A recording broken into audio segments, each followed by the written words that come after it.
আজ আর্নিয়ার বিয়ে। লাল টুকটুকে বউ সেজে বসে আছে স্টেজে। তার পাশেই বসে আছে তার হবু বর ইহান। কাজী বিয়ে পড়ানো শুরু করবে এমন মুহূর্তে একটা ছেলে স্টেজে ওঠে, আর্নিয়াকে টান দিয়ে দাঁড় করিয়ে ঠোঁটে ঠোঁট ডুবিয়ে দেয়। আকস্মিক এমন অদ্ভুত ঘটনায় সবাই বাকরুদ্ধ হয়ে যায়। ইহান ওদের কাছে আসতে চাইলে কালো ড্রেস পরা একটা ছেলে ইহানকে ধাক্কা দিয়ে নিচে ফেলে দেয়। সম্ভবত ছেলেটি বডিগার্ড। পাশ থেকে আর্নিয়ার বাবা চিৎকার করে বলে, এটা কোন ধরনের অসভ্যতা? এই ছেলে কে তুমি? নিশ্চয়ই আমার শত্রু, আমার মেয়ের বিয়ে ভাঙতে এসেছ। অজ্ঞাত ছেলেটি আর্নিয়ার ঠোঁট ছেড়ে দিয়ে বরের আসনে বসে পড়ে হাত দিয়ে নিজের ঠোঁট মুছতে মুছতে বলে, শ্বশুর মশাই, এই বয়সে এত হাইপার হওয়া ঠিক না। প্রেশার বেড়ে গেলে স্ট্রোক করবেন। আপনার মেয়ের বিয়ে তো হয়ে গেছে একবার। অত্যন্ত শান্ত ভঙ্গিতে ইহান নিচ থেকে ওঠে রেগে চিৎকার করে বলে, আর্নিয়ার বিয়ে হয়ে গেছে মানে কি? আমি আর্নিয়ার হবু বর। আর্নিয়ার নামটা দ্বিতীয়বার উচ্চারণ করবি না। আরেকবার আর্নিয়ার নামটা উচ্চারণ করলে তোর মুখটা আর তোর সাথে থাকবে না কথা বলার জন্য। রেগে ইহান ছেলেটির কথা শুনে ভয় চুপসে যায়। এই দিকে ছেলেটার মুখ দেখে বিয়ে বাড়ির উপস্থিত সবাই ভয় কাঁপাকাঁপি শুরু করে দিয়েছে। ছেলেটি আদনান আহমেদ স্পর্শক, যার নাম শুনলেই মানুষ ভয় কাঁপাকাঁপি শুরু করে দেয়। টপ 10 বিজনেসম্যানদের মাঝে একজন। তার উপর mafia king Sparshia Ahmed hernia এবার অনার্স সেকেন্ড ইয়ারে পড়ে। বাবা মায়ের একমাত্র সন্তান। অনেক দৌড়ে বেরিয়ে যাওয়ার চেষ্টা করতেই আরও 20 থেকে 25 জনের মতো লোক ঢুকে। সবাই কালো ড্রেস পরা আর হাতে রিভলভার। রিভলভার দেখে সবাই ভয়ে স্থির হয়ে দাঁড়িয়ে যায়। আর্নিয়া এখনো ফ্রিজড হয়ে দাঁড়িয়ে আছে। এখানে কি হচ্ছে কিছুই তার বোধগম্য হচ্ছে না। সে এখনো একটা ঘোরের মাঝে আছে। স্পর্শক আর্নিয়ার হাত ধরে টেনে তার কোলে বসিয়ে দেয়। স্পর্শক স্পর্শে আর্নিয়ার ঘোর কাটে। স্পর্শকের কাছ থেকে ছাড়া পাবার জন্য আর্নিয়া ছটফট করতে থাকে। আর্নিয়া যত বেশি ছটফট করছে, স্পর্শক তত শক্ত করে চেপে ধরছে আর্নিয়াকে নিজের সাথে। আর্নিয়া রেগে চিৎকার করে বলে, এই ছেলে, আপনার সাহস হয় কি করে আমাকে কিস করার? আমার সাহসটা বরাবরই বেশি, আর নিজের বউকে কিস করতে সাহস লাগে নাকি? আপনি কোন অধিকারে আমাকে নিজের বউ বলে দাবি করছেন? স্বামীর অধিকারে। আপনার সাথে আমার বিয়ে কখন হলো? আমি তো আমাকে চিনিই না। শ্বশুর মশাই, আপনি এখনো আপনার মেয়েকে আমার কথা, আমাদের বিয়ের কথা বলেননি। আচ্ছা যাই হোক, আমি তোমাকে বলছি, আমাদের বিয়ে হয়েছে আজ থেকে 2 বছর আগে, তাই না শ্বশুর মশাই? আপনার কথা আমি কেন বিশ্বাস করব? আপনার কাছে কি প্রমাণ আছে যে আমি আপনার ওয়াইফ? বিশ্বাস করা বা না করা তোমার ব্যাপার। রাকিব, রাকিব, রাকিব বলে ডাকার সাথে সাথে একটা রোগাটে টাইপের ছেলে দৌড়ে আসে। দৌড়ে এসে কিছু কাগজ স্পর্শকের দিকে এগিয়ে দেয়। স্পর্শক কাগজগুলো নিয়ে আর্নিয়ার দিকে এগিয়ে দেয়। এখানে সাইন করো। আমি কিছুতেই সাইন করব না। বাবা, তুমি কিছু বলছো না কেন? দাঁড়াও মামুনি, আমি এখনই পুলিশকে ফোন করছি। শ্বশুর মশাই, পুলিশকে ফোন করার দরকার নাই, পুলিশ বাইরে দাঁড়িয়ে আছে, যান গিয়ে কথা বলে আসুন। হ্যাঁ হ্যাঁ, আমি এক্ষুনি যাচ্ছি। শ্বশুর মশাই তাড়াতাড়ি যান, পুলিশের কাছ থেকে জামাই আদর খেয়ে আসেন। মানে, শ্বশুর মশাই, আপনি অতটা বোকা নন যে আমার সিম্পল কথাটা বুঝতে পারবেন না। আপনি না বুঝলে আমি বুঝিয়ে দিচ্ছি। আমি আর্নিয়ার হাজবেন্ড, আমার সাথে আর্নিয়ার ডিভোর্স হয়নি। আমি জীবিত থাকতে আপনি আর্নিয়ার অন্য একটা ছেলের সাথে বিয়ে দিচ্ছেন, এটা নিশ্চয়ই ভালো কাজ না। আর্নিয়ার বাবা হাত দিয়ে কপালের ঘাম মুছে একবার স্পর্শকের দিকে তাকায়, আরেকবার গার্ড দিকে তাকায়। শ্বশুর মশাই ঘামছেন কেন? আপনার গরম লাগছে বুঝি? এই তোদের আক্কেল বলতে কিছু নাই। আমার শ্বশুর মশাই গরমে কষ্ট করছেন, আর তোরা আহম্মকের মতো দাঁড়িয়ে আছিস। উনার সেবা কর, যতই হোক তোদের ম্যামকে এতদিন দেখে রেখেছে। একটা গার্ড চেয়ার নিয়ে এসে আর্নিয়ার বাবাকে টেনে চেয়ারে বসিয়ে দেয়। স্পর্শক কাজী সাহেবকে উদ্দেশ্য করে বলে, বিয়ে পড়ানো শুরু করুন। কাজী ভয়ে থরথর করে কাঁপছে। আপনি আমার কথা শুনতে পাচ্ছেন? বিয়ে পড়ানো শুরু করুন। দাঁতে দাঁত চেপে, আমি আপনাকে বিয়ে করব না। কাজী বিয়ে পড়ানো শুরু করে। আপনি বিয়ে পড়ানো বন্ধ করুন। আপনি আমার কথা বুঝতে পারছেন না। আমি আপনাকে বিয়ে করব না, আমি ইহা। স্পর্শক আর্নিয়ার ঠোঁটে আঙ্গুল রেখে আর্নিয়াকে চুপ করিয়ে দেয়। হুসস, তোমার মুখে আমি অন্য কোনো ছেলের নাম শুনতে চাই না। আজকের পর থেকে আমার নাম ছাড়া আর কারো নাম তুমি নিবা না। আর তুই ইহানকে উদ্দেশ্য করে এখানে দাঁড়িয়ে আছিস কেন? যদি বেঁচে থাকতে চাস তাহলে তোর সব লোকজন নিয়ে এখনই কেটে পড়। হুঙ্কার দিয়ে ইহান তার লোকজন নিয়ে 1 মিনিটের মাঝে হাফিজ হয়ে যায়। নিন কাজী সাহেব, বিয়ে পড়ানো শুরু করুন। না, আপনি বিয়ে পড়ানো শুরু করবেন না। কাজী পড়ছে শাখের করাতে। একজন বলে বিয়ে পড়ানো শুরু করুন, আরেকজন না করছে। আপনারাই ডিসাইড করে বলুন বিয়ে পড়াবো নাকি পড়াবো না। আর্নিয়া, আমি এক কথা বারবার বলতে পছন্দ করি না। তুমি যদি আমাকে বিয়ে না করো তাহলে গুলি করে তোমার বাবার মাথার খুলি উড়িয়ে দিব। তারপর তোমাকে এখান থেকে তুলে নিয়ে চলে যাব। ভেবে দেখো, বিয়ে না করলেও তোমাকে আমার সাথে থাকতে হবে, মাঝখান থেকে তোমার বাবার প্রাণটা চলে যাব। নাও চয়েস ইউর। তোমার কাছে মাত্র 2 মিনিট সময় আছে। আমি আপনাকে বিয়ে করব। অবশেষে আর্নিয়া আর স্পর্শকের বিয়ে সম্পূর্ণ হল। আর্নিয়া, চলো শ্বশুর মশাইয়ের দোয়া নিয়ে আসি। আর্নিয়া মুখ ঘুরিয়ে নেই। স্পর্শক আর্নিয়ার বাবার কাছে যায়, জড়িয়ে ধরে কানে ফিসফিস করে বলে, আমি জিতে গেলাম শ্বশুর মশাই। বাঁকা হেসে আর্নিয়ার বাবাও স্পর্শকের কানে ফিসফিস করে বলে, মাত্র তো খেলা শুরু। এই এহসান খানের সামনে তুমি চুনপুটি। এহসান খান মনে মনে বলে, তুমি তো নিজেও জানো না আমি হেরে গিয়েও জিতে গেছি। স্পর্শক এহসান খানকে ছেড়ে আর্নিয়ার হাত ধরে বলে, চল, আমি আপনার সাথে কোথাও যাব না। আমার আগেই বোঝা উচিত ছিল তুমি সোজা কথার মেয়ে না। স্পর্শক আর্নিয়াকে কোলে তুলে নেয়। আর্নিয়া স্পর্শকের বুকে চর থাপ্পড় দিতে দিতে বলে, আমি আপনার সাথে কোথাও যাব না। আমাকে নামান। স্পর্শকের মাঝে কোনো হেলদুল নাই। আর্নিয়া রেগে স্পর্শকের হাতে কামড় দিয়ে দেয়।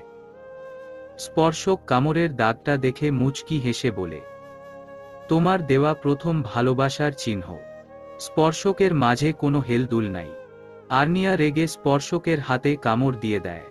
স্পর্শক কামড়ের দাগটা দেখে মুচকি হেসে বলে, তোমার দেওয়া প্রথম ভালোবাসার চিহ্ন।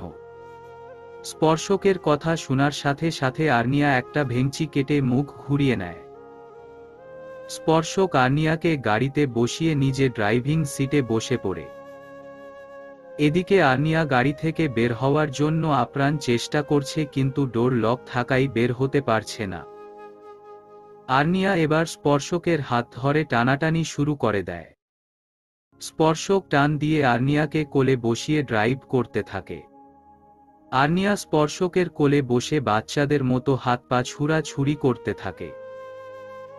স্পর্শক গাড়িটা রাস্তার এক পাশে দাঁড় করিয়ে আর্নিয়ার ঠোঁটে ঠোঁট মিলিয়ে দেয়। আর্নিয়া স্তব্ধ হয়ে যায় যখন বুঝতে পারে তার সাথে কি হচ্ছে, তখনই স্পর্শকের চুল ধরে টানাটানি শুরু করে দেয়। কিন্তু স্পর্শককে এক চুলও সরাতে পারেনি। আর্নিয়া মনে হচ্ছে সে এখনই দম বন্ধ হয়ে মারা যাবে। 5 মিনিট পর স্পর্শক আর্নিয়ার ঠোঁটে একটা জুড়ে কামড় দিয়ে আর্নিয়ার ঠোঁট ছেড়ে দেয়। আর্নিয়া ছাড়া পেয়ে জুড়ে জুড়ে নিঃশ্বাস ফেলতে থাকে। আর্নিয়া কিছু বলতে যাবে তার আগেই স্পর্শক ঠোঁটে আঙ্গুল রেখে চুপ করিয়ে দেয়। এখন তো শুধু কিস করছি, আরেকটা কথা বললে এখানেই বাসরটা সেরে ফেলব। চোখ টিপ দিয়ে। স্পর্শকের কথা শুনে আর্নিয়া ভয় চুপসে যায়। তার এতক্ষণে এতটুকু ধারণা হয়ে গেছে যে এই ছেলের দ্বারা কোনো কিছুই অসম্ভব না। স্পর্শক বাঁকা হেসে ড্রাইভ করতে শুরু করে। আর্নিয়া ভেঙচি কেটে জানালা দিয়ে রাতের শহর দেখতে ব্যস্ত হয়ে পড়ে। এদিকে স্পর্শক বারবার আর্নিয়ার দিকে আর চোখে তাকাচ্ছে।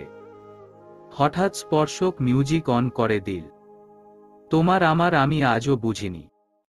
ওই চোখের চাওয়াতে প্রেম আজও দেখিনি। দূরে তবু দূরে সরে থাকতে পারিনি। কাছে এসে তবু কেন কাছে আসতে পারিনি। আমি আজও বুঝিনি। আমি আজও বুঝিনি। তোমার আমার আমি আজও বুঝিনি। ওই চোখের চাওয়াতে প্রেম আজও দেখিনি। গানের প্রতিটা লাইনের সাথে স্পর্শক গলা মিলাচ্ছে। স্পর্শকের গলায় গান আর গরুর ডাকের সাথে আর্নিয়ার কোনো পার্থক্য করতে পারছে না। আর্নিয়া বিরক্ত হয়ে গানটা অফ করে দেয়। তবু স্পর্শক গান গেয়েই যাচ্ছে। তোমার আমার আমি আজও বুঝিনি। ওই চোখের চাওয়াতে প্রেম আজও দেখিনি। দূরে তবু দূরে সরে থাকতে পারিনি। কাছে এসে তবু কেন কাছে আসতে পারিনি। আমি আজও বুঝিনি। আমি আজও বুঝিনি। তোমার আমার আমি আজও বুঝিনি।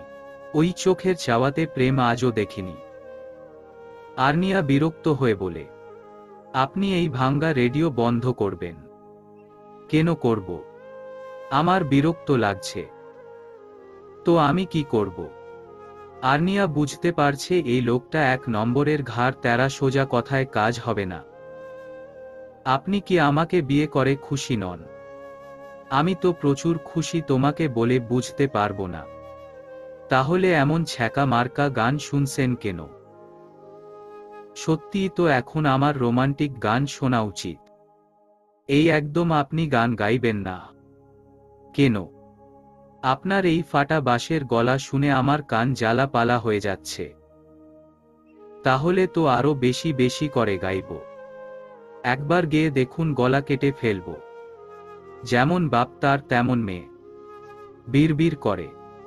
কিছু বললেন না? আমার জানামতে আপনার সাথে আমার 2 বছর আগে কোনো বিয়ে টিয়ে হয়নি। তাহলে আপনি মিথ্যা কেন বললেন? তোমার আব্বুর নাম এহসান খান, তাহলে তোমার নাম স্পর্শিয়া আহমেদ আর্নিয়া কেন? তোমার নাম তো স্পর্শিয়া খান আর্নিয়া হওয়া উচিত ছিল। এতে কি প্রমাণিত হয় আপনার সাথে আমার 2 বছর আগে বিয়ে হয়েছিল? অবশ্যই। আমার নাম আদনান আহমেদ স্পর্শক আর তোমার নাম স্পর্শিয়া আহমেদ আর্নিয়া। এর থেকে বেশি কিছু আমি বলবো না। বাকিটা খুঁজে বের করার দায়িত্ব তোমার। কথা বলতে বলতেই গাড়িটা থামে একটা বিশাল বড় রাজপ্রাসাদের মতো বাড়ির সামনে। বাড়ির চারপাশে ঘেরাও করে দাঁড়িয়ে আছে গার্ডরা। আর্নিয়া বাড়ির দিকে কেমন অদ্ভুতভাবে এক দৃষ্টিতে তাকিয়ে আছে। স্পর্শক আর্নিয়ার তাকিয়ে থাকার মানে বুঝতে পেরে আর্নিয়ার মনোসংযোগ নষ্ট করার জন্য বলে, কেউ একজন আমার বাড়ির দিকে যেভাবে নজর দিচ্ছে মনে হয় আমার বাড়ি আজকে জ্বর উঠব। আপনি বলতে চাইছেন আমার নজর খারাপ? হতেই পারে। না ভাবা এত রিস্ক নিয়ে লাভ নেই। আগে থেকে সাবধান হয়ে যাওয়া ভালো। আর্নিয়ার কথা সম্পূর্ণ না করতে দিয়েই স্পর্শক গাড়ি থেকে নেমে আর্নিয়াকেও নামায়। আর্নিয়াকে নিয়ে বাসার ভিতরে ঢুকে আর্নিয়া সোফায় ধপ করে বসে পড়ে। স্পর্শক আর্নিয়াকে কোলে তুলে নেয়। কোলে করে একটা রুমে নিয়ে যায়। রুমটা ফুল ক্যান্ডেল আর লাভ সেফের বেলুন দিয়ে খুব সুন্দর করে সাজানো। স্পর্শক আর্নিয়াকে বেডে বসিয়ে দেয়। স্পর্শক আর্নিয়ার দিকে ঝুঁকে পড়তেই আর্নিয়া ভয়ে মাথা পিছিয়ে নেয়। তা দেখে স্পর্শক মুচকি হেসে সরে দাঁড়ায়। জোর করে তো বিয়ে করে নিলেন, এখন কি জোর করে স্বামীর অধিকার দেখাবেন? স্পর্শক বাঁকা হেসে বলে, দেখাতেই পারি, আফটার অল আমি তোমার হাজবেন্ড। তোমার ওপর আমার সম্পূর্ণ অধিকার আছে। আপনাদের মতো ছেলেদের কাছ থেকে এর থেকে বেশি কিছু আশা করা যায় না। দাঁড়িয়ে আছেন কেন? আমি তো আপনার সামনেই বসে আছি, মিটিয়ে নিন আপনার। স্পর্শক আনিয়ার কথাটা সম্পূর্ণ করতে দেয় না। আজকে প্রথম দিন দেখে কিছু বললাম না। নেক্সট টাইম যেন তোমার মুখে এমন কথা না শুনি। আর হ্যাঁ, যতদিন না তুমি আমাকে নিজের স্বামী বলে মেনে নিচ্ছ ততদিন পর্যন্ত আমি তোমাকে টাচ করব না। হঠাৎ কিছু ভাঙার শব্দ পেয়ে দুজনই পেছনে ঘুরে তাকায়। দরজার কাছ থেকে একটা ছায়া সরে যায়। ফ্লোরে ফুলদানির ভাঙা অংশ পড়ে আছে, যা দেখে দুজনরই মুখে রহস্যময় হাসি ফুটে ওঠে। যাও, ফ্রেশ হয়ে আসো। আমি ফ্রেশ হয়ে কি আপনার মতো খাম্বার শার্ট পরব? পরলে পরতে পারো, আমার কিন্তু কোনো সমস্যা নাই। আর্নিয়া স্পর্শকের দিকে রাগী চোখে তাকায় দেখে স্পর্শক আমতা আমতা করে বলে, কাবার্ড অনেক শাড়ি আছে, পরে নিও। স্পর্শক রুম থেকে বের হয়ে যেতেই আর্নিয়া কাউকে ফোন দেয়। তোমার কথা মতো কাজ হয়ে গেছে। আর হ্যাঁ, আমি কল না দিলে তুমি কখনো নিজে থেকে আমাকে কল দিবা না। কিছুক্ষণ পরে স্পর্শক আর্নিয়ার রুমে খাবার নিয়ে এসে দেখে রুমে যাচ্ছে তাই অবস্থা।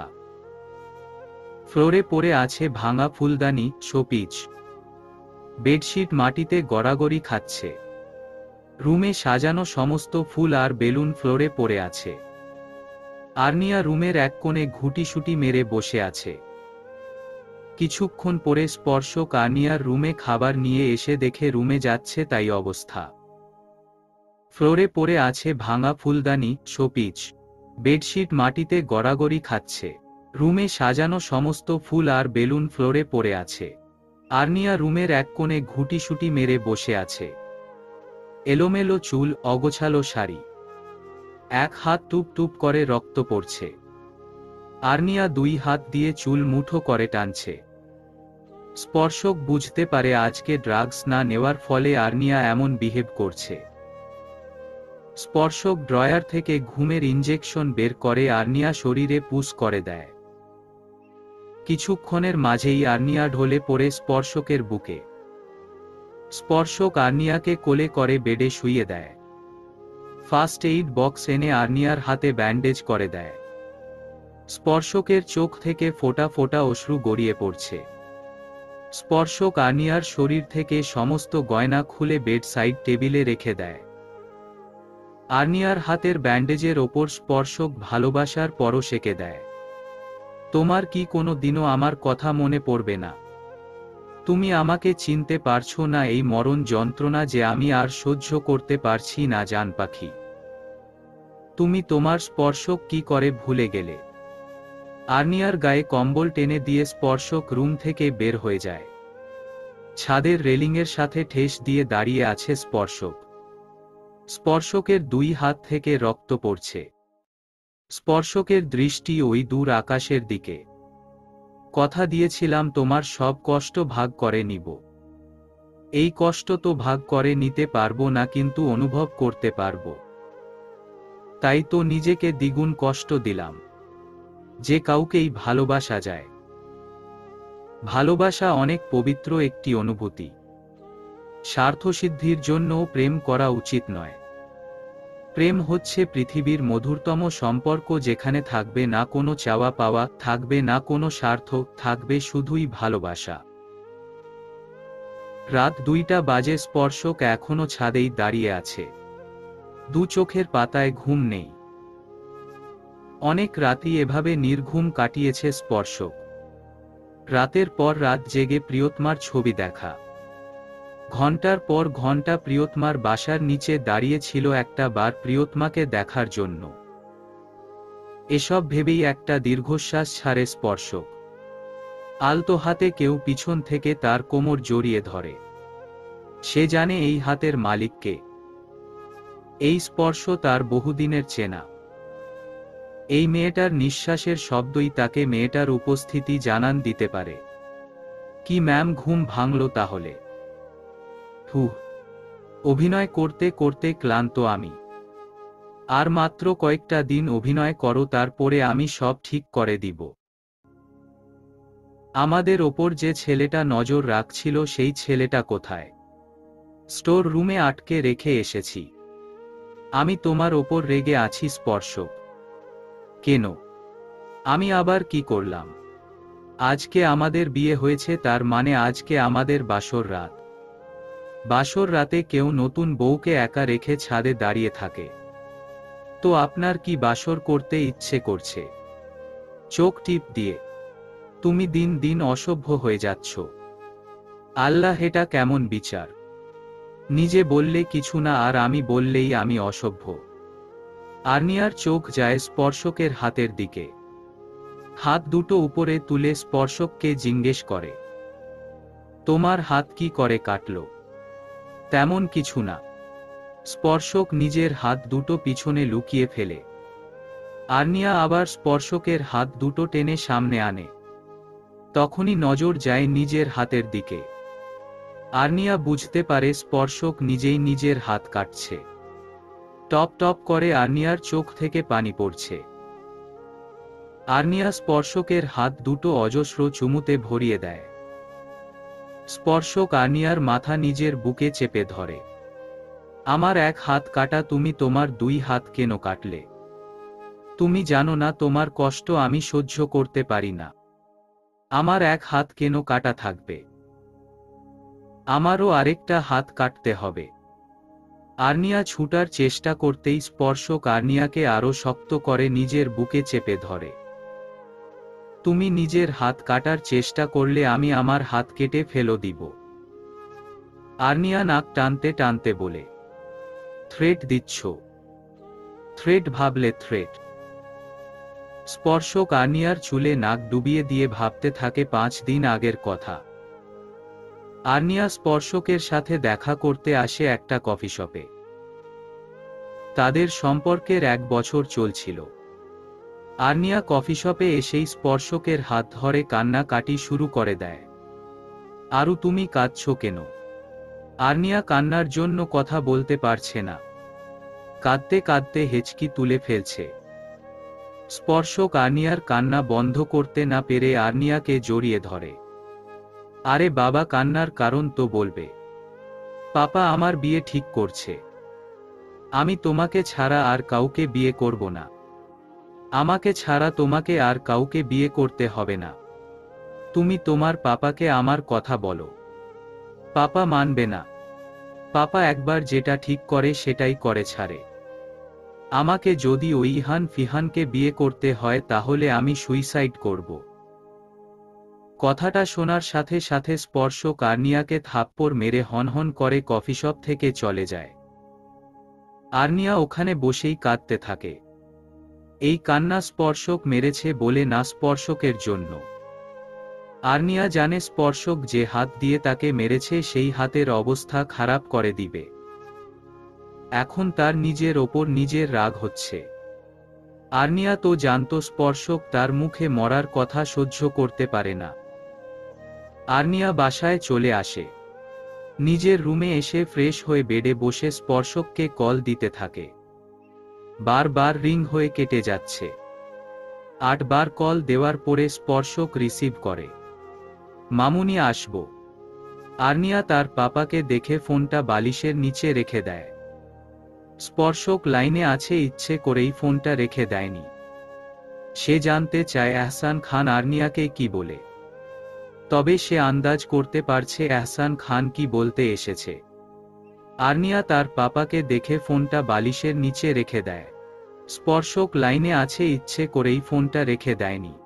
সে জানতে চায় এহসান খান আর্নিয়াকে কি বলে। তবে সে আন্দাজ করতে পারছে এহসান খান কি বলতে এসেছে। হ্যাঁ পাপা, এসো। তোমাকে কিছু বলার ছিল। হ্যাঁ বলো। তুমি তো জানো আর 5 দিন পরে ইহানের সাথে তোমার বিয়ে। আর্নিয়া মাথা দুলিয়ে সম্মতি জানায় যে সে জানে। পাপা, আমার তোমাকে কিছু বলার ছিল।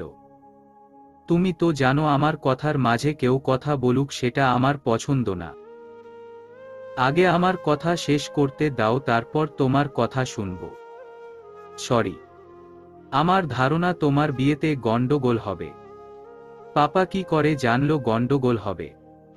মনে মনে আর্নিয়া গাবরে যায়, নিজেকে সামলে নিয়ে বলে, পাপাকে গন্ডগোল করবে? আদনান আহমেদ স্পর্শক, আমিও চাই সে বিয়েতে এসে ঝামেলা করুক। ইহানের সাথে তোমার বিয়ে হতে দিবে না। স্পর্শকের নাম শুনে আর্নিয়া ভয়ে কাঁপাকাঁপি শুরু করে দেয়। সে ভাবছে তার পাপা কি করে জানলো স্পর্শক বিয়েতে আসবে। আর্নিয়া আমতা আমতা করে তার পাপাকে প্রশ্ন করে, উনি এত বড় বিজনেসম্যান হয়ে আমার বিয়েতে কেন ঝামেলা করতে যাবেন? ইহানের সাথে আমার বিয়ে ভেঙে উনার লাভ কি? তুমি নিজে ইহানের সাথে আমার বিয়ে ঠিক করছো, আবার তুমি নিজেই চাইছো মি আহমেদ যেন আমার বিয়েতে ঝামেলা করে। কেন পাপা? চুপ। তুমি জানো আমার অতিরিক্ত কৌতূহল আর অতিরিক্ত প্রশ্ন কোনোটাই পছন্দ নয়। আমি তোমাকে ঠিক যতটুকু বলবো তুমি ঠিক ততটুকু করবে, এর বাইরে কিছু জানার চেষ্টা করবে না। মিস্টার আহমেদ তোমাকে বিয়ে করতে চাইলে তুমি রাজি হবে না।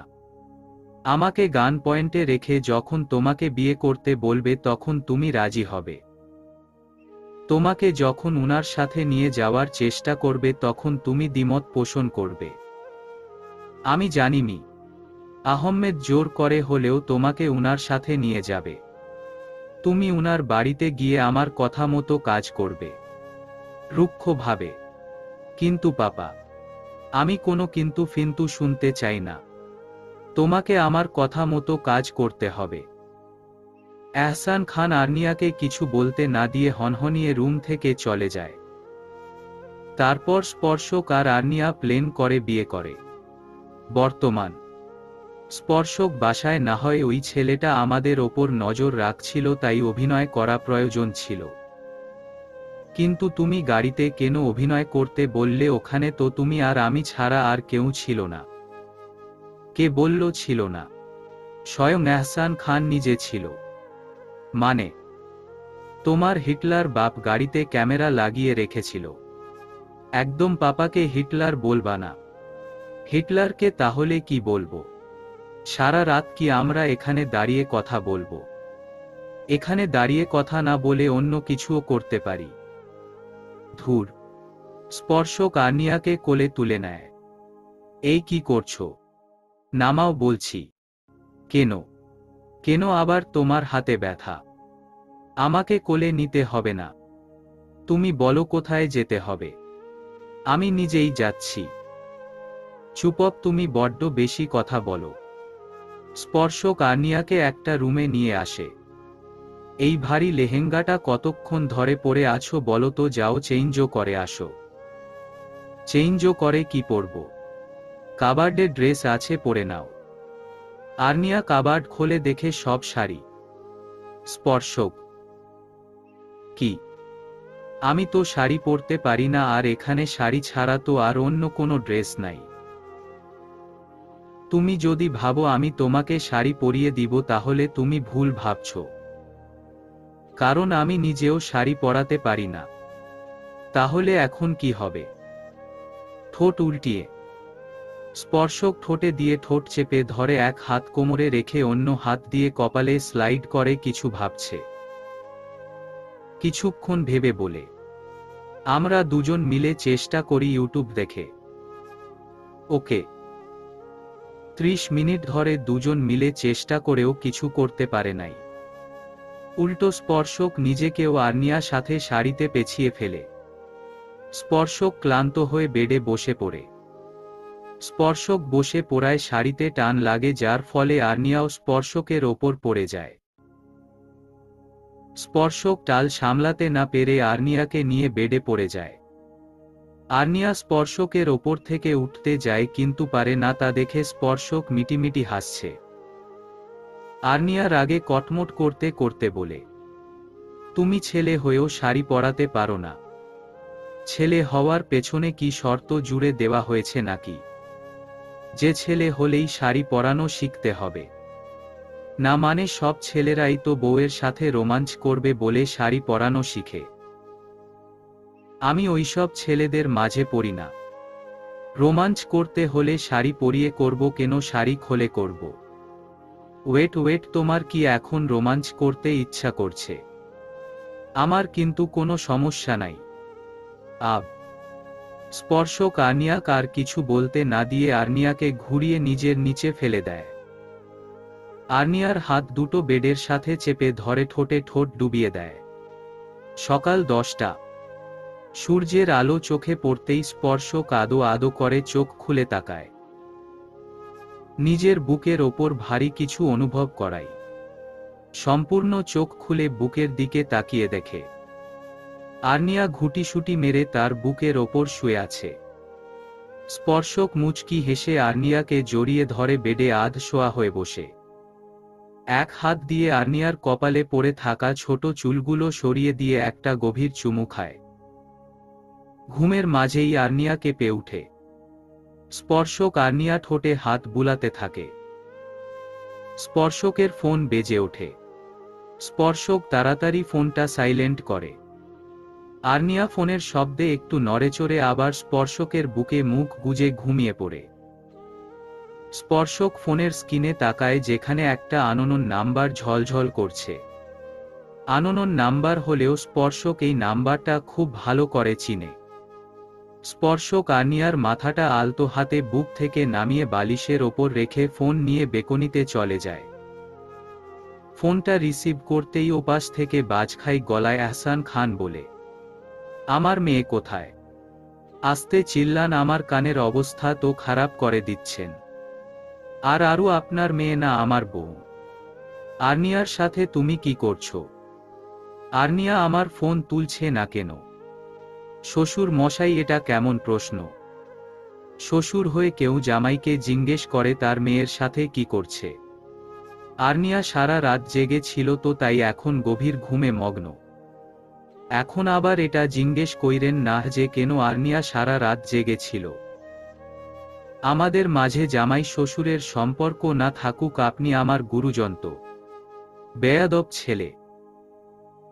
রাগে কটমট করতে করতে এহসান খান ফোন কেটে দেয়। স্পর্শক বাঁকা হেসে বেলকনি থেকে ঘুমন্ত আর্নিয়ার দিকে তাকায়। তুমি যদি ওই লোকটাকে বাবা বলে না ডাকতে, তাহলে এতদিনে এহসান খানের কোনো চিহ্ন এই পৃথিবীতে থাকত না। এইদিকে এহসান খান রাগে রাগে কটমট করতে থাকে। যে ছেলেকে স্পর্শক আর আর্নিয়ার ওপর নজর রাখতে বলেছিল, সেই ছেলেকে ফোন দেয়। কিন্তু ফোন রিং হচ্ছে, কেউ ধরছে। এহসান খান রেগে ফোন দেয়ালে ছুঁড়ে মারে। আমি তোদের ছাড়ব না। স্পর্শক শাওয়ার নিতে চলে যায়। প্রায় 30 মিনিটের মতো শাওয়ার নিয়ে ওয়াশরুম থেকে বের হয়ে আসে স্পর্শক। এখনো আর্নিয়া বেঘরে ঘুমুচ্ছে। স্পর্শক এক পলক আর্নিয়ার দিকে তাকিয়ে রুম থেকে বের হয়ে যায়। কিচেনে গিয়ে 2টা ডিম পুচ করে। তারপর ট্রে করে 1 প্লেট ফ্রুটস, 2টা ডিম পোচ, 2 গ্লাস জুস আর স্যান্ডউইচ নিয়ে রুমে আসে। বেড সাইড টেবিলে খাবার ট্রেটা রেখে আর্নিয়ার মাথার পাশে বসে আর্নিয়ার মাথায় আলতো হাতে হাত বুলিয়ে নিচু স্বরে ডাকে, আরু আরু আরু। আর্নিয়া একটু নড়েচড়ে স্পর্শকের কোলে মাথা রেখে 2 হাতে কোমর জড়িয়ে পেটে মুখ গুজে দেয়। আর্নিয়া কাছ থেকে আকস্মিক এমন ছোঁয়া পেয়ে স্পর্শক ফ্রিজড হয়ে যায়। নিজেকে সামলে নিয়ে আর্নিয়াকে আবার ডাকে, আরু আরু। হুহ, দেখো 11টা বেজে গেছে, এখন ঘুম থেকে উঠো। উহু। স্পর্শক আর্নিয়াকে কোলে করে নিয়ে বাথটবে ছেড়ে দেয়। ঠান্ডা পানির স্পর্শ পেয়ে আর্নিয়া লাফিয়ে ওঠে। এটা কি করলে? রেগে। ঘুম থেকে তুললাম। এভাবে কেউ ঘুম থেকে তুলে? একটু ভালোবেসে আদর করেও তো ঘুম থেকে তুলতে পারতে। কাদো কাদো গলায়। আদর করে অনেকক্ষণ ডেকেছি, কিন্তু তুমি শুনো নাই, তাই এই টেকনিক। আর্নিয়া একটা ভেঙচি কাটে। একবারে শাওয়ার নিয়ে বের হবা। হুহ। স্পর্শক রুম থেকে আর্নিয়ার ড্রেস দিয়ে যায়। আর্নিয়া শাওয়ার নিয়ে বের হলে 2 জন একসাথে ব্রেকফাস্ট করে। ব্রেকফাস্ট শেষ করে আর্নিয়া বেকনিতে চলে যায়। আর্নিয়ার পিছন পিছন স্পর্শকও বেকনিতে আসে। বেলকনির সবকিছু আর্নিয়া ছুঁয়ে ছুঁয়ে দেখছে। বেকনিতে 4 রঙের 4টা গোলাপ ফুল গাছ লাগানো, একটা বেলি ফুল গাছ লাগানো। বেলকনির এক পাশে একটা দোলনা আছে। দোলনাটা প্লাস্টিকের লতা পাতা ফুল দিয়ে সুন্দর করে ডেকোরেশন করা। অপর পাশে সোফা রাখা। আর্নিয়া দৌড়ে গিয়ে দোলনায় বসে পড়ে। স্পর্শকও আর্নিয়ার পাশে বসে পড়ে। স্পর্শক বসতেই আর্নিয়া দাঁড়িয়ে পড়ে। কি হলো? আর্নিয়া কিছু না বলে দৌড়ে রুমে চলে যায়। কিছুক্ষণ পরে হাতে গিটার নিয়ে এসে স্পর্শকের কোলে বসে পড়ে। আর্নিয়ার হাতে গিটার দেখে স্পর্শক অবাক হয়ে যায়। তুমি গিটার কোথায় পেলে? স্টোর রুমে। স্টোর রুমে কেন গিয়েছিলে? ধমক দিয়ে। স্পর্শক ধমক দেওয়ায় আর্নিয়া কাঁদো কাঁদো গলায় বলে, তুমি আমাকে বকা দিলে থাকবো না আমি তোমার কাছে। আজকেই পাপার কাছে চলে যাব। এই বাড়ির বাইরে এক পা দিয়ে দেখো, পা ভেঙে ঘরে বসিয়ে রাখব। আর্নিয়া স্পর্শকের কোল থেকে উঠতে গেলেই স্পর্শক 2 হাতে আর্নিয়ার কোমর জড়িয়ে ধরে। আর্নিয়া কোল থেকে নামার জন্য ছটফট করতে থাকতে। আরেকবার নড়াচড়া করলে থাপড়ায়া দাঁত ফালাইয়া দিব। কি হয়েছে? কাঁদছো কেন? তুমি আমাকে থাপ্পড় মারবে। বুঝছি এখন আর আমাকে ভালো লাগে না। আমি তো পুরনো হয়ে গেছি। নতুন কাউকে পেয়ে গেছো, এই জন্য এখন আর আমাকে ভালো লাগে না। শুরু হয়ে গেছে বাংলা সিরিয়ালের ড্রামা মনে মনে। আচ্ছা সরি বাবু, আর বলবো না। এখন আর কান্না করো না। এমনি এমনি সরি অ্যাকসেপ্ট হবে না। কি করতে হবে? গান গাইতে হবে। ইম্পসিবল। তোমাকে গান গাইতেই হবে। তুমি যদি গান না গাও তাহলে আমি পাপার কাছে চলে যাব। তুমি তো ভালো করেই জানো আমি কতটা জেদি। একবার যেটা ঠিক করি সেটা করেই ছাড়ি। বোঝার চেষ্টা করো আমি গান পারি না। সাফাত ভাইয়া বলছে তুমি অনেক সুন্দর গান পারো। আমি 1 থেকে 3 পর্যন্ত গুনব, তুমি যদি গান না গাও আমি এখান থেকে ঝাঁপ দিব।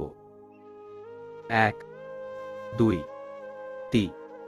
তোমায় দেখলে মনে হয় 1000 বছর তোমার সাথে ছিল পরিচয়, বুঝি ছিল পরিচয়।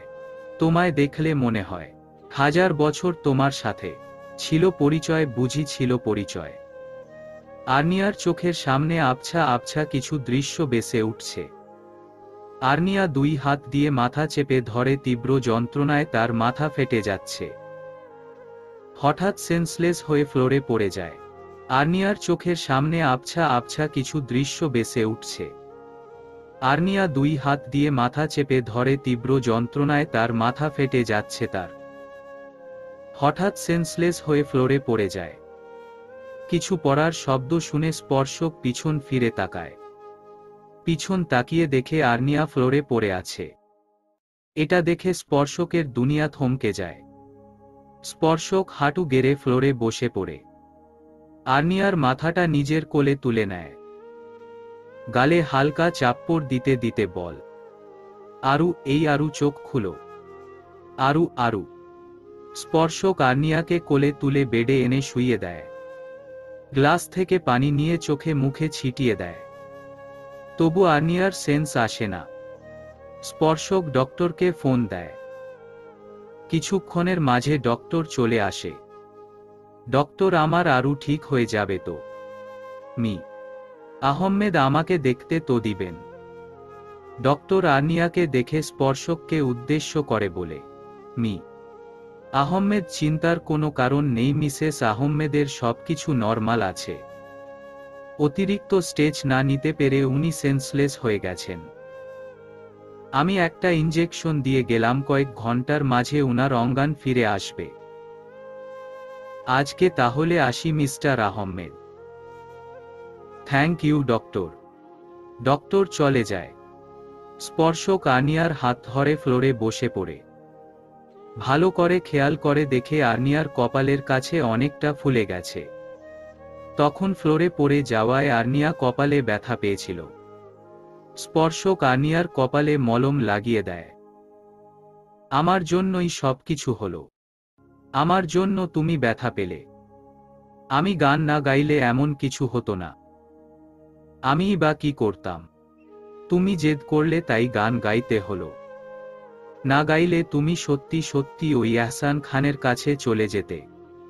আমি চেয়েও তোমাকে আটকাতে পারতাম না। ওই বাড়িতে গেলে তোমার লাইফ রিস্ক হয়ে যেত।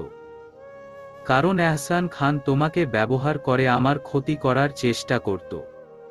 স্পর্শক আর্নিয়ার শরীরে কম্বল টেনে দিয়ে চলে যায়। স্পর্শক রুম থেকে বের হয়ে কাউকে একটা ফোন দেয়। এহসান খানের সমস্ত কালো ব্যবসার ইনফরমেশন আমার চাই আজকের মাঝেই। Got it? Yes sir. স্পর্শক ড্রয়িং রুমের সোফায় বসে ল্যাপটপে অফিসের কাজ করছিল। তখন উপর থেকে জিনিস ভাঙার শব্দ শুনে দৌড়ে উপরে যায়। শব্দটা আর্নিয়ার রুম থেকেই আসছে। স্পর্শক দৌড়ে আর্নিয়ার রুমে যায়। আর্নিয়া পাগলের মতো বিহেভ করছে, ভাঙচুর করছে। স্পর্শক তাকিয়ে দেখে রুমের অবস্থা করুন। আর্নিয়া একবার নিজের মাথার চুল ধরে টানছে তো আরেকবার রুমের জিনিসপত্র ভাঙছে। আর্নিয়া নিজের শরীরে নিজেই খামচি দিচ্ছে। হোয়াট হ্যাপেন আরু? নিজেকে পাগল পাগল মনে হচ্ছে। তীব্র যন্ত্রণায় মাথা ফেটে যাচ্ছে। স্পর্শক আমি কি করব? আমার এমন কেন হচ্ছে? মনে হচ্ছে আমি মরে গেলে এই তীব্র যন্ত্রণা মুক্তি পেয়ে যাব। স্পর্শক আর্নিয়াকে জড়িয়ে ধরে। চুপ করো। এসব কথা একদম বলবে না। স্পর্শক আমি এই যন্ত্রণা সহ্য করতে পারছি না। আমি এই যন্ত্রণা থেকে মুক্তি চাই। আর্নিয়া স্পর্শকের হাতে খামছে ধরে। আর্নিয়ার হাতের নখ বড় বড় হওয়ায় স্পর্শকের হাতে নখ ঢুকে যায়। হাত থেকে রক্ত বের হচ্ছে, হাতে তীব্র জ্বালা হচ্ছে। কিন্তু স্পর্শক আর্নিয়াকে আটকাচ্ছে না। যদি স্পর্শককে আঘাত করে আর্নিয়া একটু শান্তি পায়। আর্নিয়া স্পর্শককে ছেড়ে দিয়ে আবার পাগলের মতো বিহেভ করতে শুরু করে। স্পর্শক আর আর্নিয়ার কষ্ট সহ্য করতে পারছে না।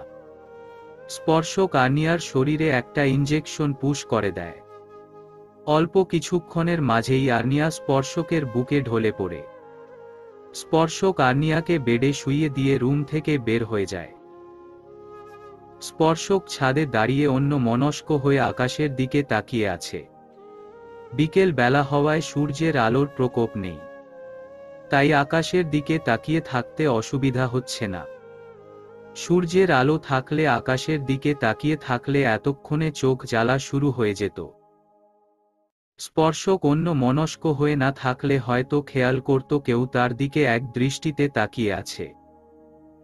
বাসার নিচে দাঁড়িয়ে অনেকক্ষণ ধরে স্পর্শককে দেখে চলেছে তিথি। তিথি স্পর্শকের ভার্সিটি ফ্রেন্ড। স্পর্শক ফার্স্ট ইয়ারে যখন প্রথম ভর্তি হয় তখন অ্যাক্সিডেন্টলি তিথির সাথে দেখা হয়। প্রথম দেখায় স্পর্শককে ভালো লেগে যায় তিথির। ভালো লাগাটা আস্তে আস্তে ভালোবাসায় পরিণত হয়। একদিন তিথি স্পর্শককে প্রপোজ করে। কিন্তু স্পর্শক তিথির প্রপোজেল অ্যাকসেপ্ট করে না। কারণ স্পর্শক যে শুধুই তার আর্নিয়ার। প্রায় 1 ঘন্টা ধরে তিথি স্পর্শকের দিকে তাকিয়ে আছে। কিন্তু স্পর্শক একবারের জন্যও তাকায়নি। স্পর্শক তো তিথিকে খেয়ালই করেনি। তিথি খেয়াল করে একটা গুলুমুলু টাইপের বাচ্চা মেয়ে স্পর্শককে পিছন থেকে জড়িয়ে ধরে। তিথি বুঝতে পারে এটাই হয়তো স্পর্শকের ভালোবাসা। তিথি ভাবছে এতক্ষণ ধরে সে কত বড় ভুল করছিলি। স্পর্শকের দিকে তাকিয়ে থাকার অধিকার যে তার নেই। স্পর্শক তো অন্য কারো। মানুষ যা চায় তা সবসময় পায় না। সব ভালোবাসা তো পূর্ণতা পায় না। আর তার ভালোবাসাটা ছিল একতরফা। স্পর্শক তো তাকে বন্ধু ছাড়া অন্য কিছু ভাবেনি। সে তো স্পর্শক আর আর্নিয়ার মাঝে তৃতীয় ব্যক্তি হয়ে ঢুকতে চেয়েছিল। এসব ভেবেই একটা দীর্ঘশ্বাস ছাড়ে তিথি। আবার নিজের গন্তব্যের দিকে অগ্রসর হয়।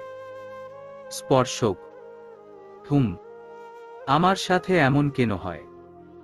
এখানে আসার আগেও এমন বিহেভ করতে। মাঝে মাঝে এমন করতাম, পাপা একটা ইনজেকশন দেওয়ার পরে সব ঠিক হয়ে যেত।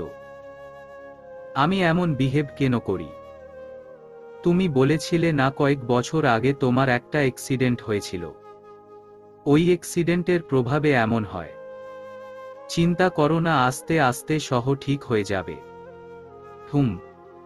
ড্রাগসের কথাটা স্পর্শক আর্নিয়ার কাছ থেকে লুকিয়ে যায়। স্পর্শক জানে আর্নিয়াকে যদি বলে তার পাপা তাকে নিয়মিত ড্রাগস দিত, তাহলে সে স্পর্শকের কথা বিশ্বাস করবে না। কারণ আর্নিয়া নিজের থেকেও বেশি তার পাপাকে বিশ্বাস করে। আচ্ছা আরু, তুমি যদি কখনো জানতে পারো আমি তোমার কাছ থেকে কিছু লুকাচ্ছি বা তোমার কাছ থেকে কিছু গোপন করেছি, তাহলে তুমি কি আমাকে ভুল বুঝে দূরে সরে যাবে?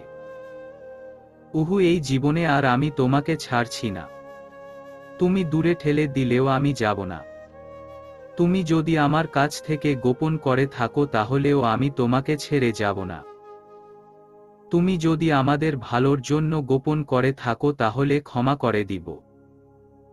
আর যদি অন্য কোনো কারণে গোপন করে থাকো তাহলে তোমাকে শাস্তি পেতে হবে। তুমি যদি কোনো দিন আমি ব্যতীত অন্য কোনো নারীর সংস্পর্শে আসো তাহলে সেদিনই হবে আমার জীবনের শেষ দিন। স্পর্শক আর্নিয়ার মাথাটা নিজের বুকের সাথে চেপে ধরে। আমি কেন অন্য কোনো মেয়ের কাছে যাব? আমি তো জানি আমার একটা পাগলি আছে যে আমাকে নিজের থেকেও বেশি ভালোবাসে। আমি জানি আমার এই তুমিটা আমাকে পাগলের মতো ভালোবাসে। আমার যেটা পছন্দ নয় সেটা সে কখনো করবে না। সন্ধ্যা হয়ে গেছে, নিচে চলো। দুজন নিচে নেমে আসে। স্পর্শক ড্রয়িং রুমে সোফায় বসে ল্যাপটপে অফিসের কাজ করছে। আর্নিয়া স্পর্শকের কাঁধে মাথা রেখে মুভি দেখছে। হঠাৎ কলিং বেল বেজে উঠাই দুজনের মনোসংযোগ নষ্ট হয়। দরজার ওপাশে দাঁড়ানো ব্যক্তিটির ওপর দুজনই চরম বিরক্ত। দুজনেরই ইচ্ছে করছে উস্টা দিয়ে ওই ব্যক্তিটিকে উগান্ডা পাঠিয়ে দিতে। দুজন দুজনের মুখ চাওয়াচাওয়ি করছে, এই মুহূর্তে কেউ নিজের অবস্থান থেকে উঠতে চাইছে না। ওইদিকে কলিং বেলের শব্দ তীব্র থেকে তীব্র হচ্ছে। ওই পাশের ব্যক্তিটা যেন 1 মিনিট অপেক্ষা করতে পারছে। আর্নিয়া স্পর্শককে উদ্দেশ্য করে বলে, কে এসেছে বলো তো? আমি কি করে জানব? তোমার বাসা তুমি জানবে না তো পাশের বাসার সখিনা জানবে। এই সখিনাটা আবার কে? আরে ম্যাম, আমাদের বাসার আশেপাশে কোনো বাসা নেই, তাই কোনো সখিনা ফখিনা থাকার চান্স নাই। এত লেকচার না দিয়ে দরজাটা খুলে দেখো কে এসেছে। আমি পারবো না, তুমি যাও। আমিও পারবো না। স্পর্শক করুণ ভাবে বলে, প্লিজ জানেমান, তুমি যাও না। যদি ওই পাশের ব্যক্তিটা কোনো মেয়ে হয় তাহলে দেখবা আমাকে ফট করে জড়িয়ে ধরবে। তুমি কি চাও আমাকে অন্য কেউ জড়িয়ে ধরুক? একদমই না। স্পর্শকের প্লেন কাজে দিয়েছে। আর্নিয়া উঠে গিয়ে দরজা খুলে দেয়। আর্নিয়া দরজা খুলে দেখতে পায় একটা মাত্রাতিরিক্ত ফর্সা মেয়ে দাঁড়িয়ে আছে। মেয়েটার মাঝে কোনো খুঁত নেই যে কেউ প্রথম দেখাতেই প্রেমে পড়ে যাবে। এই মুহূর্তে আর্নিয়াও মেয়েটাকে দেখে একটা বড় সর ক্রাশ খায়ছে। পর মুহূর্তে এটা ভেবেই তার ভ্রু কুঁচকে আসে, এই মেয়েটা এখানে কি করছে? এতক্ষণ লাগে দরজা খুলতে। ধমকের সুরে মেয়েটা এভাবে কথা বলায় আর্নিয়া রেগে যায়। এখন পর্যন্ত কেউ তার সাথে উচ্চ স্বরে কথা বলেনি, আর এই মেয়ে তাকে ধমক দিচ্ছে। আর্নিয়া রেগে কিছু বলতে যাবে তার আগেই মেয়েটি তাকে পাশ কাটিয়ে চলে যায়। এটা দেখে আর্নিয়া আরো রেগে যায়। মেয়েটি স্পর্শকের কাছে যায়। আর্নিয়া স্পর্শক আর মেয়েটির ওপর তীক্ষ্ণ দৃষ্টি নিক্ষেপ করে। মেয়েটি স্পর্শককে জড়িয়ে ধরতে গেলে ফট করে স্পর্শক সরে যায়। কারণ তার মাথায় একটা কথাই ঘুরছে, তুমি যদি কোনো দিন আমি ব্যতীত অন্য কোনো নারীর সংস্পর্শে আসো তাহলে সেদিনই হবে আমার জীবনের শেষ দিন। আমি এসেছি তা দেখে তুই খুশি হসনি? তুই আমার বাসায় আমার কাছে এসেছিস আর আমি খুশি হয়নি এমন কোনো দিন হয়েছে অনু? অনু নামটি শুনে আর্নিয়া বুঝতে পারে এটা স্পর্শকের ফুফাতো বোন। স্পর্শক তাকে একদিন বলেছিল এই পৃথিবীতে তার 3 জন ব্যক্তিই আপন আছে, তার ফুফাতো বোন অনু আর সে মানে আর্নিয়া। তাহলে এভাবে সরে গেলি কেন?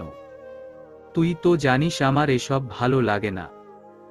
বাই দা ওয়ে তুই কিন্তু আগের থেকে অনেক বেশি সুন্দর হয়ে গেছিস। স্পর্শকের শেষের কথাটা শুনে আর্নিয়া ভীষণ ক্ষেপে যায়।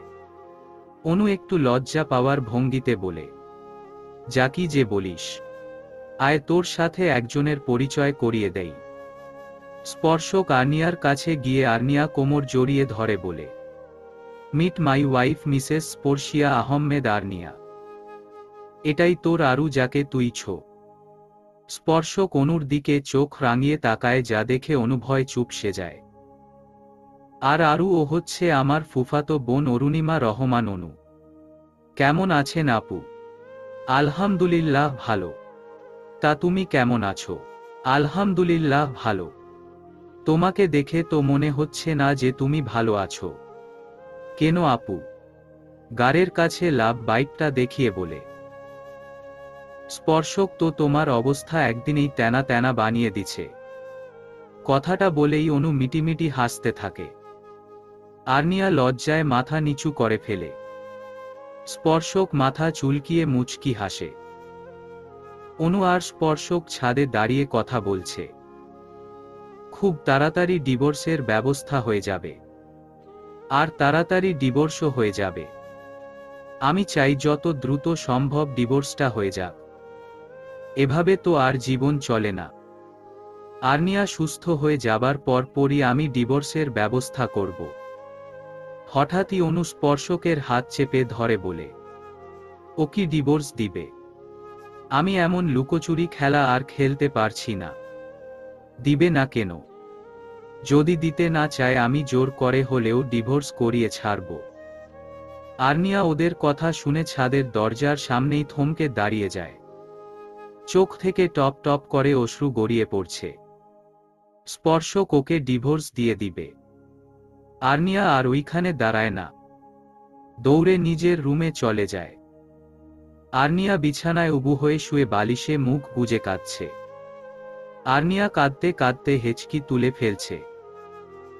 হঠাৎ করেই আর্নিয়ার মাথায় যন্ত্রণা শুরু হয়ে যায়। যন্ত্রণা তীব্র থেকে তীব্র হতে থাকে। ডক্টর বলেছিল কান্নাকাটি আর্নিয়ার ব্রেনের জন্য ক্ষতিকর। আর্নিয়া মাথা চেপে ধরে ওঠে বসে ড্রয়ার হাতড়ে নিজের কাঙ্ক্ষিত ঔষধ পেয়ে যায়।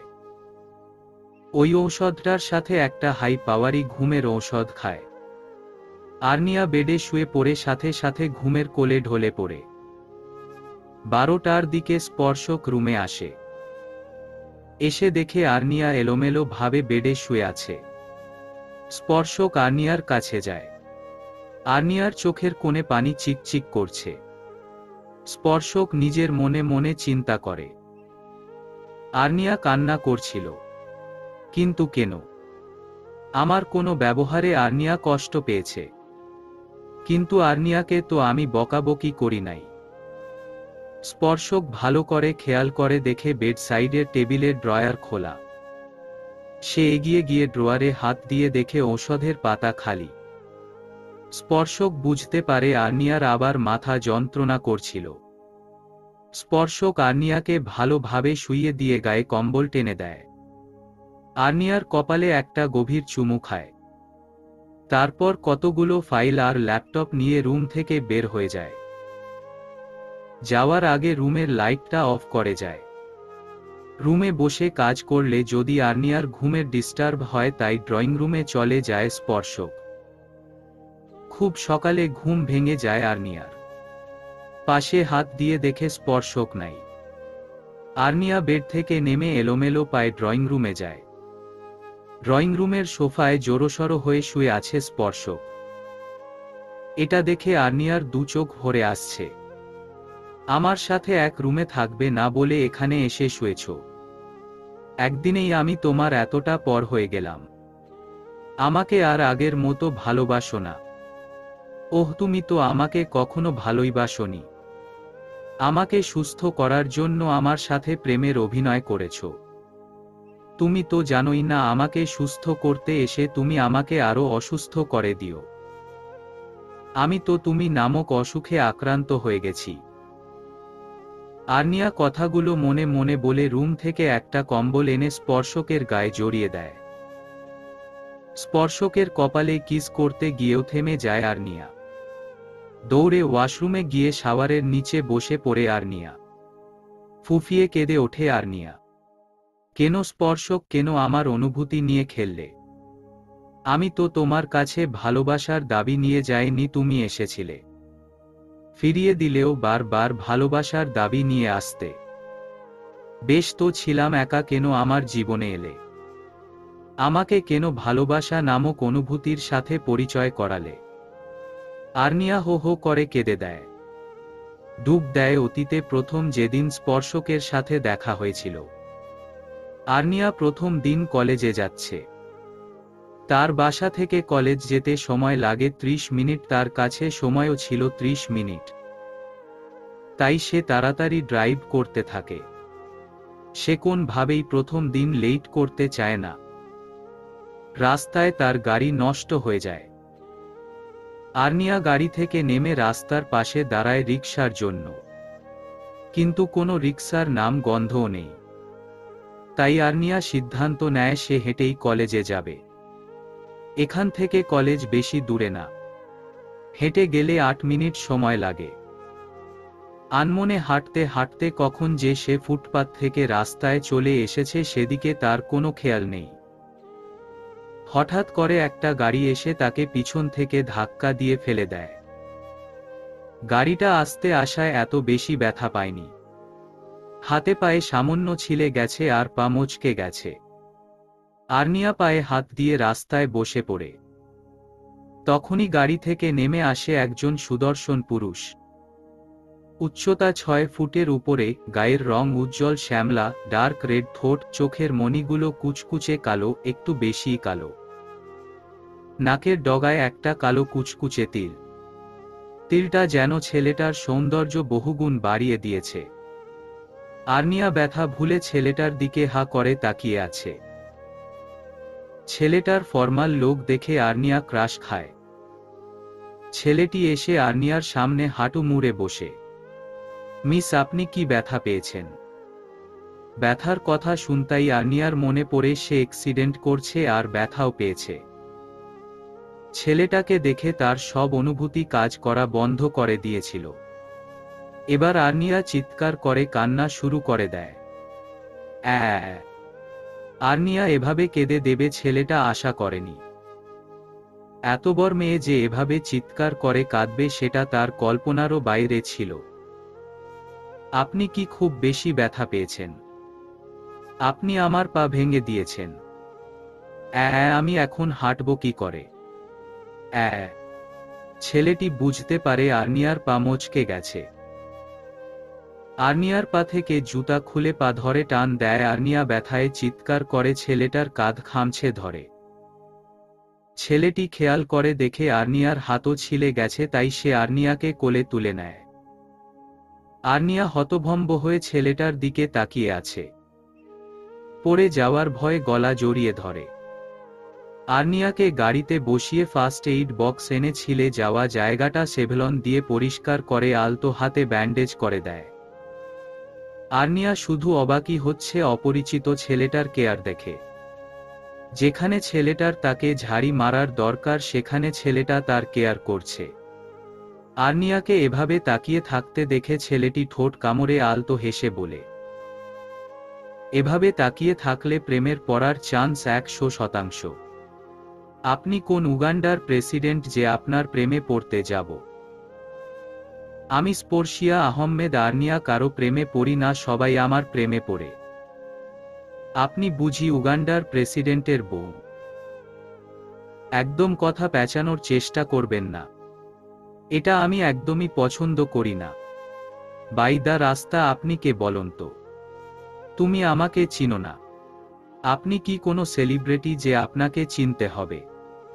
আর্নিয়ার কথা শুনে ছেলেটি মুচকি হেসে আর্নিয়ার দিকে ঝুঁকে কানে কানে বলে, আমি সব মেয়েদের কল্পনার রাজকুমার আদনান আহমেদ স্পর্শক।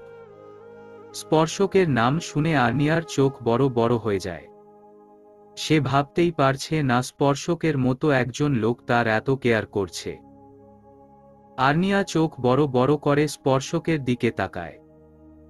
আপনি সত্যি বলছেন আপনি আদনান আহমেদ স্পর্শক? অবাক হয়ে, এত অবাক হবার কি আছে? আপনি জানেন আপনাকে না দেখে শুধুমাত্র আপনার কথা শুনেই আমি আপনার ওপর ক্রাশিত। মুখ ফসকে আর্নিয়া কথাটা বলে দুই হাত দিয়ে মুখ চেপে ধরে। আর্নিয়ার কথা শুনে স্পর্শক মুচকি হাসে। স্পর্শক হাত দিয়ে চুলগুলো নড়াচড়া করতে বলে, দেখলেন তো আমি কোন উগান্ডার প্রেসিডেন্ট। হুহ, আপনার ঠিকানা বলেন, আপনাকে বাসায় ড্রপ করে দিয়ে আসি। খান ভিলা। টুকটাক কথা বলতে বলতে স্পর্শকের গাড়ি এসে থামে খান ভিলার সামনে। আর্নিয়া কিছু না বলে গাড়ি থেকে নেমে যাচ্ছিল। স্পর্শক আর্নিয়ার হাত ধরে টেনে আবার সিটে বসিয়ে দেয়। আপনার মতো অকৃতজ্ঞ আমি জীবনে দেখি নাই। আপনার কোন দিক দিয়ে আমাকে অকৃতজ্ঞ মনে হচ্ছে? সব দিক দিয়ে। আপনার জন্য আমি এত কিছু করলাম আর আপনি আমাকে সামান্য ধন্যবাদটুকুও জানালেন না। আমি আপনাকে কিছু করতে বলেছিলাম, আপনি নিজের ইচ্ছেও করছেন, তাই মন থেকে আপনার প্রতি কৃতজ্ঞতা আসছে না। না মনের বিরুদ্ধে গিয়ে কোনো কিছু করতে নেই। ধন্যবাদ না দিলেন অ্যাটলিস্ট নাম্বারটা তো দিয়ে যান। কেন? আপনি আমার গাড়ির সামনে অ্যাক্সিডেন্ট করলেন, ফোন দিয়ে আপনার খোঁজ খবর নেওয়া তো আমার কর্তব্য, তাই না? আর্নিয়া কিছু না বলে ফোন নাম্বার দিয়ে চলে যায়। আর্নিয়ার চলে যাওয়ার দিকে তাকিয়ে স্পর্শক মুচকি হেসে নিজের গন্তব্যে পাড়ি জমায়। স্পর্শক আর আর্নিয়ার মাঝে মাঝে ফোনে টুকটাক কথা হতো। কেটে কিছুদিন। আস্তে আস্তে তাদের সম্পর্কের গভীরতা বাড়তে থাকে। সদ্য প্রেমে পড়া প্রেমিক প্রেমিকাদের মতো সারা রাত জেগে ফোন লাভ, ঘোরাঘুরি করা, সব মিলিয়ে তাদের দিন ভালোই কাটতে থাকে। কিন্তু কেউ কাউকে নিজের অনুভূতির কথা বলে না। একদিন স্পর্শক আর্নিয়াকে প্রপোজ করে। সেদিন আর্নিয়া ভীষণ অবাক হয়, কারণ সে কল্পনাও করেনি যে স্পর্শকের মতো কেউ তাকে প্রপোজ করতে পারে। প্রথম সে স্পর্শককে ফিরিয়ে দেয়, পরে স্পর্শকের পাগলামির কাছে হার মেনে স্পর্শকের ভালোবাসা গ্রহণ করতে হয়। স্পর্শক আর আর্নিয়ার ভালোবাসার দিনগুলো ভালোই কাটতে থাকে। এভাবে কেটে যায় কয়েকটা বছর। হঠাৎ করে ইহসান খান আর্নিয়ার বিয়ে ঠিক করে। আর্নিয়া অতীত থেকে বের হয়ে শাওয়ার নিয়ে ওয়াশরুম থেকে বের হয়, কিন্তু রুমের কোথাও স্পর্শককে দেখতে পায় না। আর্নিয়া আর কিছু না ভেবে টাওয়ালটা বেকনিতে মেলে দেয়। রুমে এসে হেয়ার ড্রায়ার দিয়ে চুল শুকিয়ে রুম থেকে বের হয়ে ড্রয়িং রুমে যায়, কিন্তু স্পর্শককে দেখতে পায় না। পা বাড়ায় অনুর রুমের উদ্দেশ্যে। এখন তো দিনের বেশিরভাগ সময় স্পর্শক অনুর রুমে থাকে। আর্নিয়াকে আর কষ্ট করে অনুর রুমে যেতে হয় না, তার আগেই অনুর সাথে তার দেখা হয়ে যায়। অনু আপু, স্পর্শক কোথায়? কিছুক্ষণ আগেই তো স্পর্শক তাড়াহুড়া করে কোথাও বেরিয়ে গেল। যাওয়ার আগে শুধু বলে গেছে তোমাকে বলতে স্পর্শকের আসতে দেরি হবে। ওহ, মন খারাপ করে। অনু ফোন স্ক্রুল করতে করতে চলে যায়। আর্নিয়া রুমে চলে আসে। স্পর্শকের এতটা চেঞ্জ আর্নিয়া কিছুতেই মেনে নিতে পারছে না। স্পর্শক কখনোও তাকে না বলে কোথাও যেত না। সকাল গড়িয়ে দুপুর হয়ে যায়, কিন্তু স্পর্শক একবারের জন্যও তাকে ফোন দেয়নি। আর্নিয়া ছাতক পাখির মতে অপেক্ষা করছিল স্পর্শকের ফোনের জন্য, কিন্তু স্পর্শক ফোন দেয়নি। অপেক্ষা করতে করতে আর্নিয়া ঘুমিয়ে পড়ে। আর্নিয়ার ঘুম ভাঙে বিকেলে। ফোন চেক করে দেখে স্পর্শক ফোন দেয়নি। আর্নিয়া মাথায় সাদা ওড়না জড়িয়ে মন খারাপ করে ছাদে চলে যায়। ছাদে আর্নিয়ার হাতে লাগানো একটা বেলিফুল গাছ আছে। বিয়ের আগে স্পর্শকের সাথে আর্নিয়া মাঝে মাঝেই এই বাড়িতে আসতো। আর্নিয়া বেলিফুল ছুঁয়ে ছুঁয়ে দেখছে আর স্পর্শকের সাথে কাটানো মুহূর্তগুলো ভাবছে। প্রত্যেকটা মুহূর্ত ছিল মধুর। সন্ধ্যার দিকে আর্নিয়া ছাদ থেকে নিচে নেমে আসে। অনুর রুম ক্রস করে যখন নিজের রুমে যাচ্ছিল তখন অনু আর স্পর্শকের কথা শুনতে পায়। আধখোলা দরজাটা সম্পূর্ণ খুলে ফেলে। দরজা খুলে আর্নিয়া স্তব্ধ হয়ে যায়। স্পর্শক অনুকে কিস করছে। দরজা খোলার আওয়াজে স্পর্শক আর অনু দুজনই দরজার দিকে তাকায়। আর্নিয়া চোখে পানি টলমল করছে। স্পর্শক কিছু বলতে যাবে তার আগেই আর্নিয়া কাঁদতে কাঁদতে দৌড়ে রুম থেকে চলে যায়। স্পর্শক ও আর্নিয়ার পিছনে যায়। স্পর্শক বাইরে বের হওয়ার আগেই আর্নিয়া গেট দিয়ে বাড়ির বাইরে চলে যায়। আর্নিয়া দৌড়াতে দৌড়াতে রাস্তায় চলে আসে। পিছন থেকে একটা ট্রাক এসে আর্নিয়াকে ধাক্কা মারে। আর্নিয়া ছিটকে গিয়ে স্পর্শকের পায়ের কাছে পড়ে। স্পর্শকের পৃথিবী থমকে যায়। আর্নিয়া স্পর্শকের দিকে এক পলক তাকিয়ে চোখ বন্ধ করে নেয়। সাদা উড়নাটা আর্নিয়ার রক্তে লাল বর্ণ ধারণ করেছে। আর্নিয়া শরীর রক্তে মাখামাখি হয়ে গেছে। স্পর্শক ধপ করে আর্নিয়ার পাশে বসে পড়ে।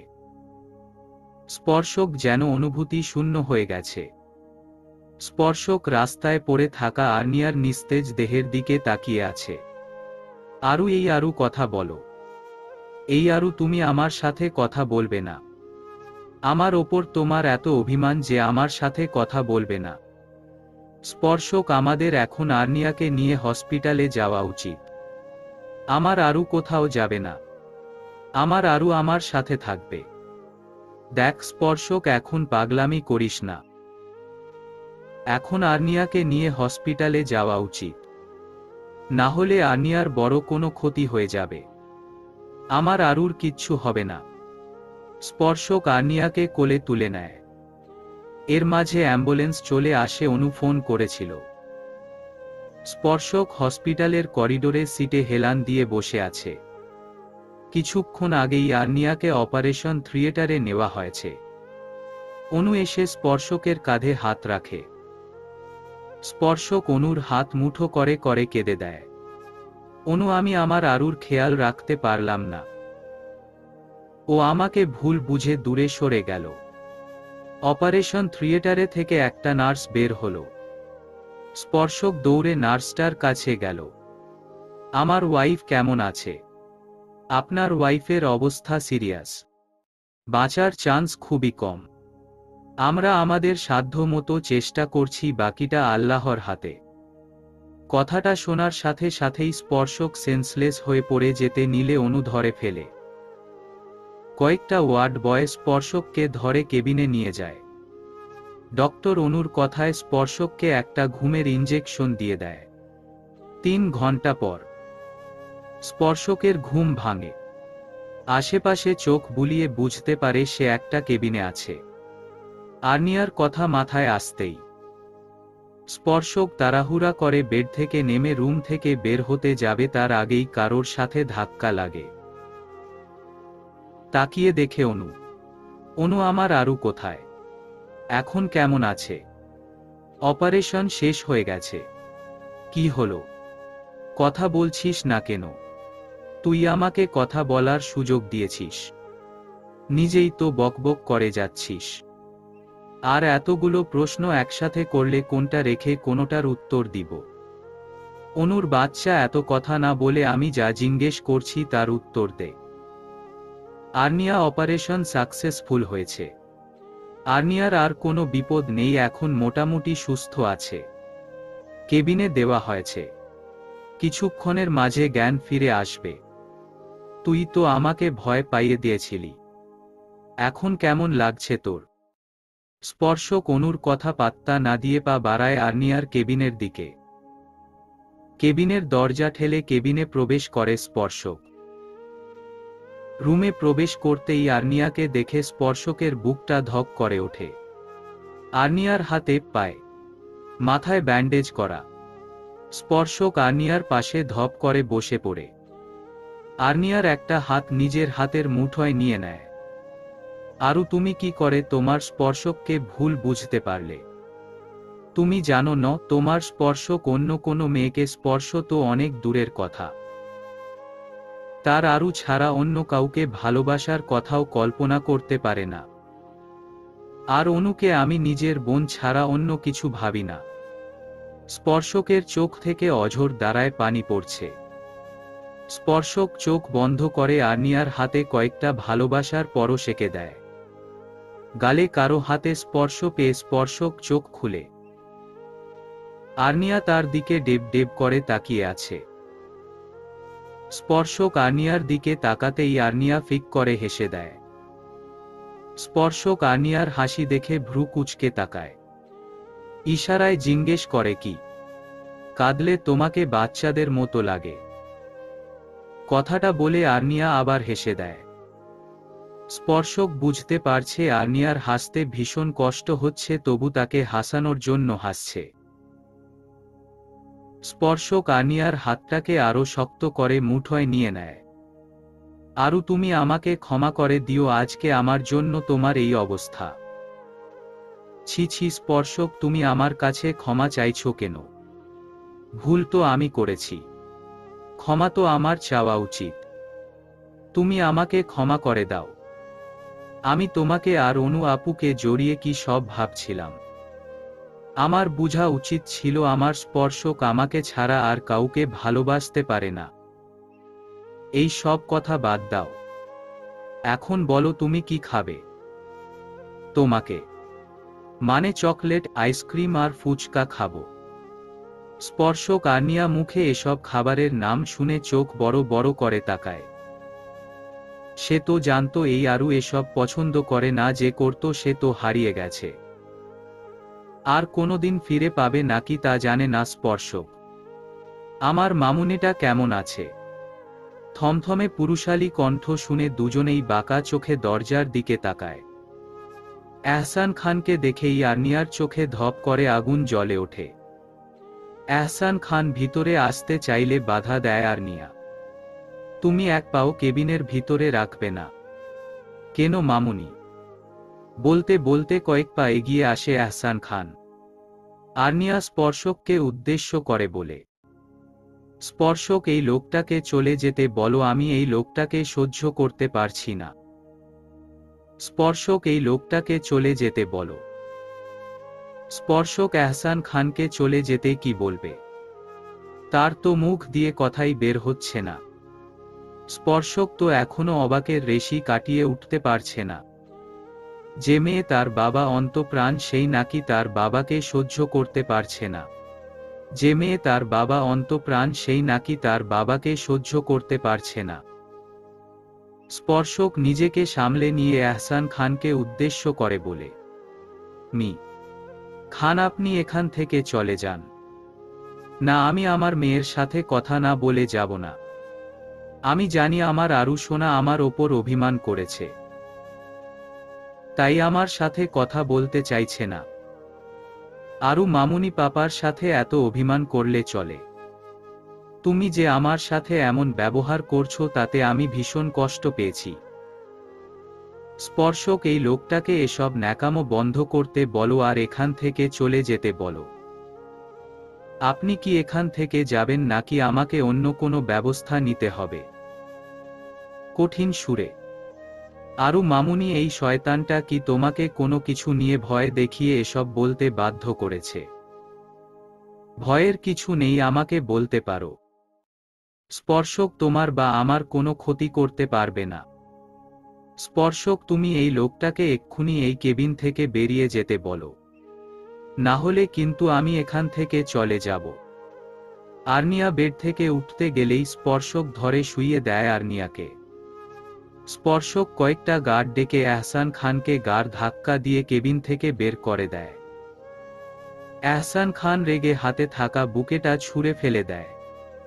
তারপর হনহনিয়ে হসপিটাল থেকে বের হয়ে যায়। স্পর্শক এখনো হা করে আর্নিয়ার মুখের দিকে তাকিয়ে আছে। মুখ অফ করো, না হলে মশা ঢুকে যাবে। আর্নিয়ার কথায় স্পর্শক থতমত খেয়ে যায়। তাড়াতাড়ি নিজের মুখ বন্ধ করে ফেলে। আরু তুমি তোমার বাবার সাথে এমন বিহেভ করলে কেন? উনি বাবা না, বাবা নামের কলঙ্ক। উনি কারো বাবা হওয়ার যোগ্যতা রাখেন না। এসব কি বলছো তুমি? স্পর্শক, আমার সবকিছু মনে পড়ে গেছে। সত্যি? হুম। স্পর্শক আর্নিয়াকে শোয়া অবস্থায় জড়িয়ে ধরে। হঠাৎ আর্নিয়া ফুঁফিয়ে কেঁদে দেয়। আর্নিয়ার কান্নার শব্দ শুনে স্পর্শক ব্যস্ত হয়ে যায়। আরু, কি হয়েছে তোমার? কাঁদছো কেন? কোথায় কষ্ট হচ্ছে আমায় বলো।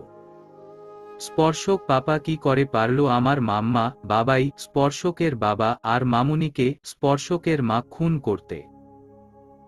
এখনো তাদের চিৎকার আমার কানে ভেসে আসে। এখনো মনে হচ্ছে তারা বলছে, আরু মা পালিয়ে যা, না হলে এই লোকটা তোকে মেরে ফেলবে। আরু মা, তুই স্পর্শকের কাছে চলে যা। স্পর্শক থাকতে কেউ তোর কোনো ক্ষতি করতে পারবে না। চোখের সামনে তাদের মরতে দেখেছি। তাকিয়ে থাকা ছাড়া আর কিছুই করার ছিল না। কি কষ্ট ছিল সেই মৃত্যু যন্ত্রণা। আরু, এহসান খান তোমার পাপা না। কি বলছো এসব? যা বলছি সত্যি, এহসান খান তোমার মামা। এটা কি করে সম্ভব? আমি ছোটবেলা থেকে জেনে এসেছি উনি আমার বাবা, আর আজকে তুমি হঠাৎ করে বলছো উনি আমার মামা। এতদিনেও তুমি খেয়াল করনি উনার পদবী খান আর আমাদের পদবী আহমেদ? সবকিছু আমার মাথার উপর দিয়ে যাচ্ছে। আমি কিছুই বুঝতে পারছি না। তুমি আমাকে সব ক্লিয়ার করে বলো। উনি যদি আমার মামায় হন তাহলে আমাকে কেন মারতে চাইলেন? নিজের বোনকে কি করে মেরে ফেললেন? মানুষ নিজের স্বার্থের জন্য সবকিছু করতে পারে। জানো আরু পাখি, এই পৃথিবীর কিছু মানুষ বড্ড নিষ্ঠুর। তাদের কাছে অর্থের বাইরে সবকিছু মূল্যহীন। অর্থের কাছে সম্পর্কগুলোও মূল্যহীন। তেমনি তোমার মামাও একজন অর্থলোভী মানুষ। টাকার নেশায় পড়ে নিজের বোনকে খুন করছেন, নিজের ভাইকে খুন করেছেন, এমনকি নিজের বাবাকেও খুন করতে চেয়েছিলেন।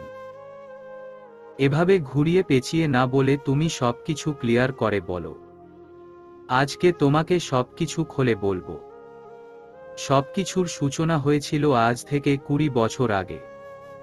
এহসান খান মানে তোমার বড় মামা। সম্পত্তির জন্য তোমার নানাকে খাবার সাথে বিষ মিশিয়ে মারতে চেয়েছিলেন, কিন্তু তিনি ব্যর্থ হন তোমার ছোট মামির জন্য। তোমার ছোট মামি এহসান খানকে খাবারে বিষ দিতে দেখে ফেলেন। তিনি গিয়ে বাড়ির সবাইকে বলে দেন এ কথা। তোমার নানা রেগে এহসান খানকে অনেক বাজে কথা বলে অপমান করে, ঘাড় ধাক্কা দিয়ে বাড়ি থেকে বের করে দেন এবং উনাকে ত্যায্য পুত্র করে দেন। তখন তিনি আমাদের বাসায় মিষ্টি মা মানে তোমার মার কাছে আসেন। তোমার মা বরাবরই বড় ভাই পাগল ছিলেন। উনার কাছে পুরো দুনিয়া একদিকে, উনার ভাই আরেকদিকে। এতটাই বিশ্বাস করতেন। উনার মতে উনার বড় ভাই কোনো অন্যায় কাজ করতেই পারেন না। এহসান খান এসে তোমার নানা আর ছোট মামার নামে মিথ্যা কথা বলেন মিষ্টি মার কাছে, আর উনি বিশ্বাস করে ফেলেন। তারপর কি হয়েছিল? মিষ্টি মা এহসান খানকে বিশ্বাস করে জীবনের সবচেয়ে বড় ভুলটা করেন। 20 বছর আগে। বোন, বাবা তো আমাকে বাড়ি থেকে বের করে দিলেন, এখন আমি কোথায় থাকব? তোমার চিন্তার কোনো কারণ নেই, আজ থেকে তুমি এই আহমেদ বিলাতে আমার কাছে থাকবে। এ হয় না বোন, নিজের ছোট বোনের শ্বশুরবাড়িতে বড় ভাই হয়ে কি করে থাকব? মিসেস রেশমি আহমেদ, স্পর্শকের মা, এগিয়ে এসে বলেন। কেন হয় না এহসান ভাই? আপনি আমাদের নিজের লোক ভাবতে পারছেন না? ছি ছি বোন, এসব কি বলছো? তোমরাই তো আমার নিজের লোক। এহসান খান একটু নাটক করে বললেন। পলা, আনিয়ার মা, এহসান ভাই আজ থেকে এখানেই থাকবেন। তুই রহিমাকে স্পর্শকদের বাসার কাজের লোক, গেস্ট রুম পরিষ্কার করতে বল। 6 বছরের ছোট স্পর্শক দৌড়ে এহসান খানের কোলে ওঠে। স্পর্শক ছোটবেলা থেকেই তার মোমো আর মিষ্টি মা ছাড়া অন্য কোনো মেয়ের দ্বারে কাছেও যেত না। সে বরাবরই ছেলেদের সাথে মিশতে পছন্দ করত। স্পর্শকের মা তার বাবা মার একমাত্র সন্তান হওয়ায় স্পর্শকের কোনো মামা ছিল না, তাই এহসান খানের সাথে বেশ ভাব ছিল। বিকেলে দুই ভাই নিলয় আহমেদ, স্পর্শকের বাবা, আর নীলু আহমেদ, আর্নিয়ার বাবা অফিস থেকে ফিরলেন। দুই ভাই এসেই ড্রয়িং রুমের সোফায় গা এলিয়ে দিলেন। পলা আহমেদকে সিঁড়ি দিয়ে একা নামতে দেখে রেগে যান নীলু আহমেদ। পলা আহমেদ 8 মাসের অন্তঃসত্ত্বা। ছোট স্পর্শক তো এখন থেকেই ঠিক করে রেখেছে বড় হয়ে সে আর্নিয়াকে বিয়ে করবে।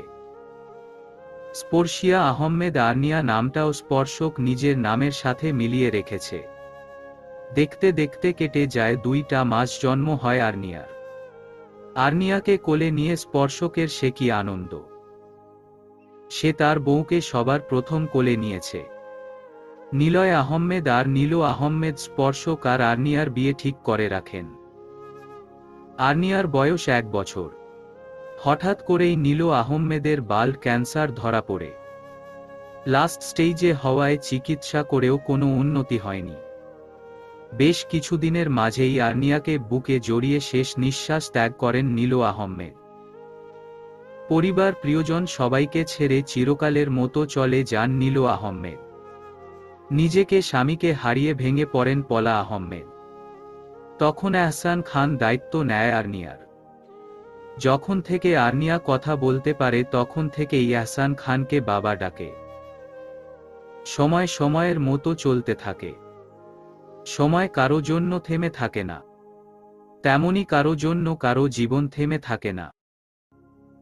পলা আহমেদ নিজের ভালোবাসার মানুষটিকে ছাড়া বাঁচতে শিখে গেছে। আর্নিয়ার বয়স 14 বছর আর স্পর্শকের বয়স 20 বছর। দুজনের মধ্যে সাপে নেউলের সম্পর্ক।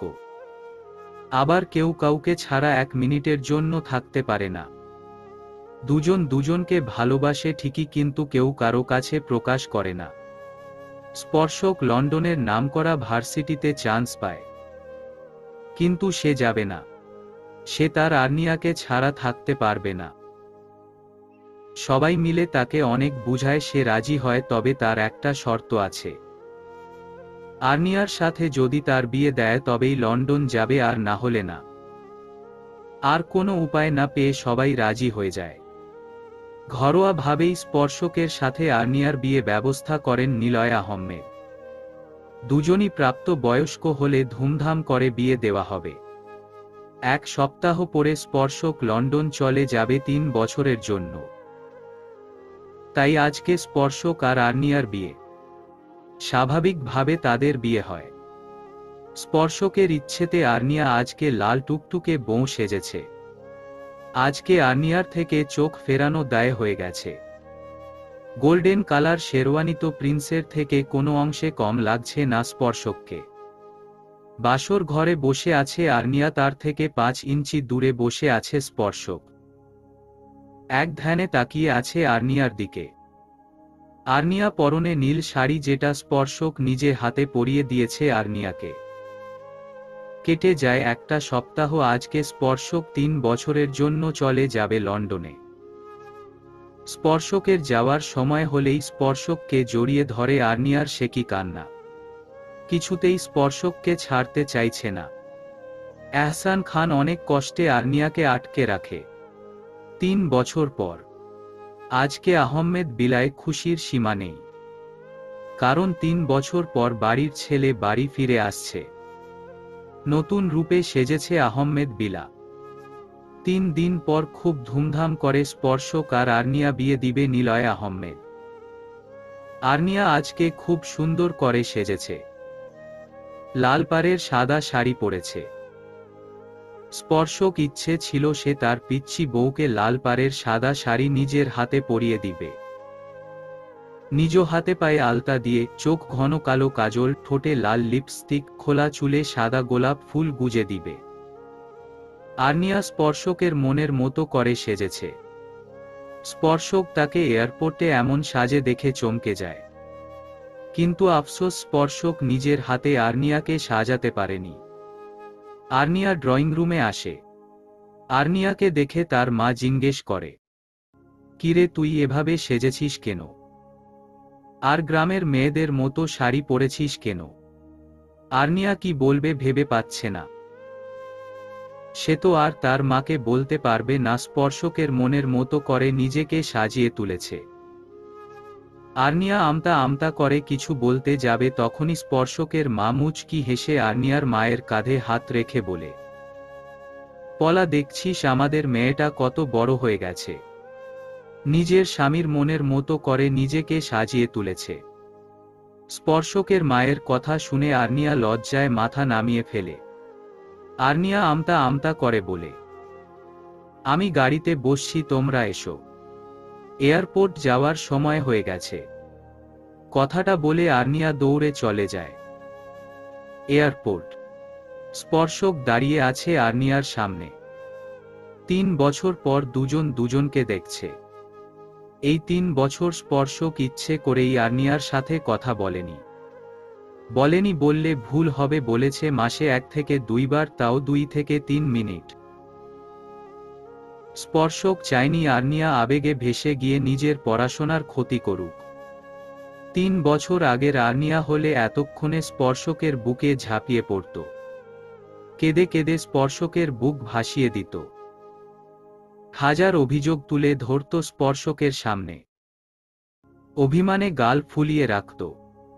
3 বছর পরের আর্নিয়া যে ম্যাচিওর হয়ে গেছে। স্পর্শক ভাবছে তার পিচ্চি বউটা বড় হয়ে গেছে। আর্নিয়া স্পর্শকের সাথে কথা বলেনি, স্পর্শকও আর্নিয়ার সাথে কথা বলেনি। সবার সামনে কথা বলতে দুজনেরই অস্বস্তি হচ্ছে। সবাই ডিনার করছে আর আর্নিয়া রুমে বসে আছে। আর্নিয়া রাতে 1 গ্লাস দুধ ছাড়া আর কিছু খায় না। স্পর্শককে সবাই রীতিমতো জামাই আদর করছে। বেচারা স্পর্শক ফেঁসে গেছে, কাউকে কিছু বলতে পারছে না। এতদিন পর পর বাড়ির ছেলে বাড়ি ফিরেছে, এতটুকু করা স্বাভাবিক। 1 ঘন্টা পরে সবার কাছ থেকে ছাড়া পেল স্পর্শক। ড্রয়িং রুমে থেকে পা বাড়ালো নিজের রুমের উদ্দেশ্যে। রুমের সামনে গিয়ে দরজা ধাক্কা দিতেই খুলে যায়। দরজা ভিতর থেকে লক ছিল না, শুধু চাপানো ছিল। রুম দেখে স্পর্শক অবাক হয়ে যায়, কারণ সে রুমটা যেমন রেখে গিয়েছিল ঠিক তেমনই আছে। সামান্যতম পরিবর্তনও রুমটির হয়নি। স্পর্শক রুমের চারপাশে চোখ বুলায় কিন্তু আর্নিয়াকে কোথাও দেখতে পায় না। হঠাৎ তার মনে হলো আর্নিয়ার তো ঘুমানোর আগে ছাদে যাওয়ার অভ্যাস আছে। স্পর্শক কাউকে একটা ফোন করে মুচকি হেসে ছাদের দিকে চলে যায়। ছাদে দরজার কাছে স্পর্শক দাঁড়িয়ে যায়। স্পর্শক ভেবে পাচ্ছে না এই ঘুটঘুটে অন্ধকারের মাঝে আর্নিয়া ছাদে কি করছে। স্পর্শক ফোনের ফ্ল্যাশ অন করে পা বাড়ায় সামনের দিকে। স্পর্শকের পা কিছু একটার মাঝে আটকে যায়। পড়তে পড়তে নিজেকে সামলে নেয়। হঠাৎ ছাদ আলোকিত হয়ে যায় আর স্পর্শকের ওপর জড়ি পড়তে থাকে। সবাই একসাথে চিৎকার করে বলে, হ্যাপি বার্থডে স্পর্শক। স্পর্শক ঘড়ির দিকে তাকিয়ে দেখে 12টা বাজে। আজকে যে তার জন্মদিন সেটা স্পর্শকের মনেই ছিল। স্পর্শক আরো বেশি অবাক হয়ে যায় তার ফুফু আর ফুফাতো বোন অনুকে দেখে। অনু এসে স্পর্শককে বলে, কেমন লাগলো সারপ্রাইজ?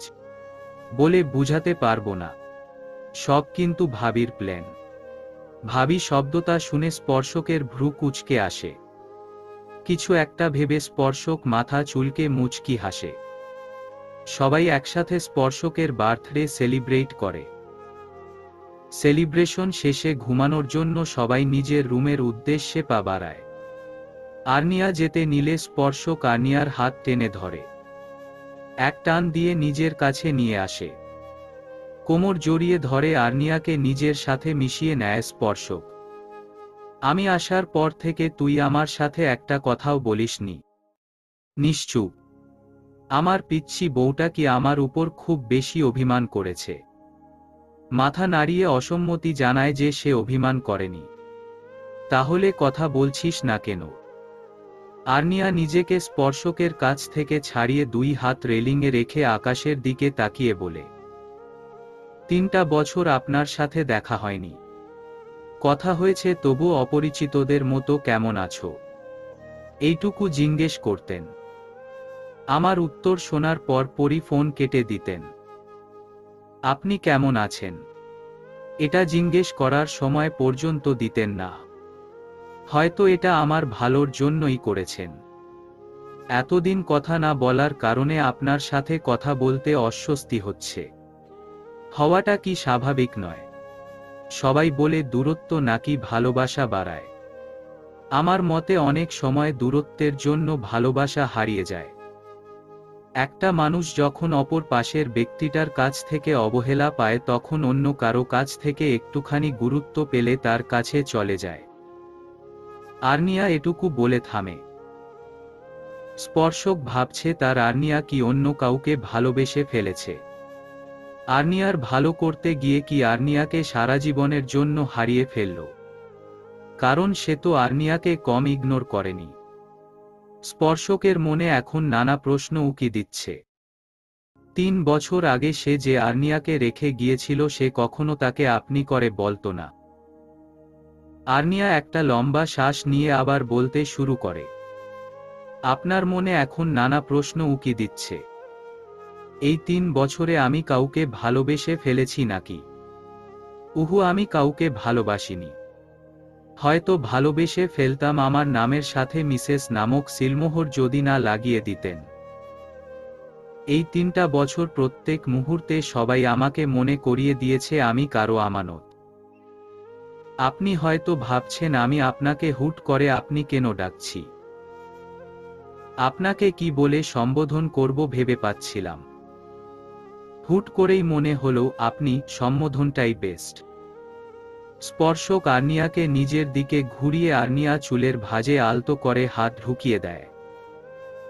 আর্নিয়া ঠোঁটে নিজের ঠোঁট ছুঁয়ে দেয়। তোমার মুখে আপনি শুনতে ভালো লাগে না। তুমি যখন আমাকে তুমি বলে ডাকো তখন সেই ডাকটা আমার বুকে গিয়ে লাগে। এতদিন তোমাকে যত অবহেলা করেছি সব ভালোবাসা দিয়ে পুষিয়ে দিব। তোমাকে আমি এত ভালোবাসবো যে কোনো অভিযোগ করার সুযোগই দিব না। আর্নিয়া স্পর্শককে জড়িয়ে ধরে। স্পর্শকও 2 হাত দিয়ে আগলে নেয় তার প্রেয়সীকে। চলে যায় 1টা বছর। আর্নিয়া আর স্পর্শক সুখে শান্তিতে সংসার করছে। আর্নিয়া 9 মাসের অন্তঃসত্ত্বা। স্পর্শক অফিসে যাওয়ার জন্য রেডি হচ্ছে আর আর্নিয়া স্পর্শককে সবকিছু এগিয়ে দিচ্ছে। স্পর্শক আর্নিয়াকে কড়া গলায় বলে, সিঁড়ি দিয়ে একদম নামবে না। একা একা ওয়াশরুমে যাবে না মা, অথবা মিষ্টি মা কাউকে ডাক দিবে। টাইমলি খাবার খাবে। ঠিক মতো খাবার না খেলে আমি বাড়ি ফিরে তোমার ক্লাস নিব। আমি আসছি, সাবধানে থাকবে। স্পর্শক যাওয়ার আগে আর্নিয়ার কপালে একটা চুমু এঁকে দেয়। আর্নিয়া আবেশে চোখ বন্ধ করে ফেলে। স্পর্শক অফিসে চলে যায়। সিঁড়ি দিয়ে একদম নামবে না। একা একা ওয়াশরুমে যাবে না মা, অথবা মিষ্টি মা কাউকে ডাক দিবে। টাইমলি খাবার খাবে। ঠিক মতো খাবার না খেলে আমি বাড়ি ফিরে তোমার ক্লাস নিব। আমি আসছি, সাবধানে থাকবে। আর্নিয়া স্পর্শকের কথাগুলো রিপিট করে একটা ভেঙচি কাটে। আমার সাথে কড়া গলায় কথা বলে, নেহাত তোকে ভয় পাই তাই তোর সামনে কিছু বলতে পারি না। আমার বই গেছে তোর কথা শুনতে। বেটা অসভ্য। স্পর্শক কোম্পানির পুরনো ফাইল চেক করে দেখে এহসান খান কোম্পানির টাকা নিজের অ্যাকাউন্টে ট্রান্সফার করে। স্পর্শকের ফোন বেজে ওঠে। স্পর্শক ফোনটা রিসিভ করে। Hello sir. বলো। স্যার, এহসান খান আপনাদের কোম্পানির খবর টাকার বিনিময়ে বাইরে লিক করে। আপনাদের কোম্পানিতে তৈরি করা প্রজেক্ট অন্য কোম্পানিতে বিক্রি করে দেয়। এছাড়াও অনেক বাজে কাজের সাথে জড়িত। বাকি ইনফরমেশন রাতের মাঝে পেয়ে যাবেন।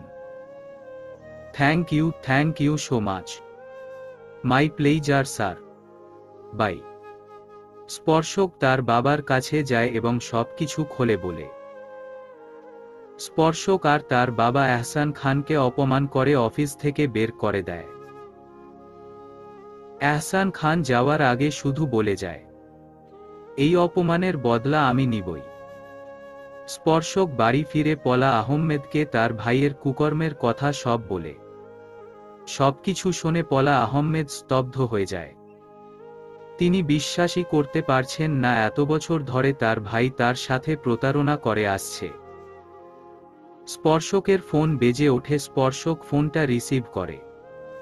হ্যালো স্যার, এহসান খান অনেক অন্যায় করেছে। 18 বছর আগে নিজের বাবাকে মারার প্ল্যান করেছিলেন, কিন্তু কোনো একটা কারণে নিজের প্ল্যানে সফল হতে পারেননি।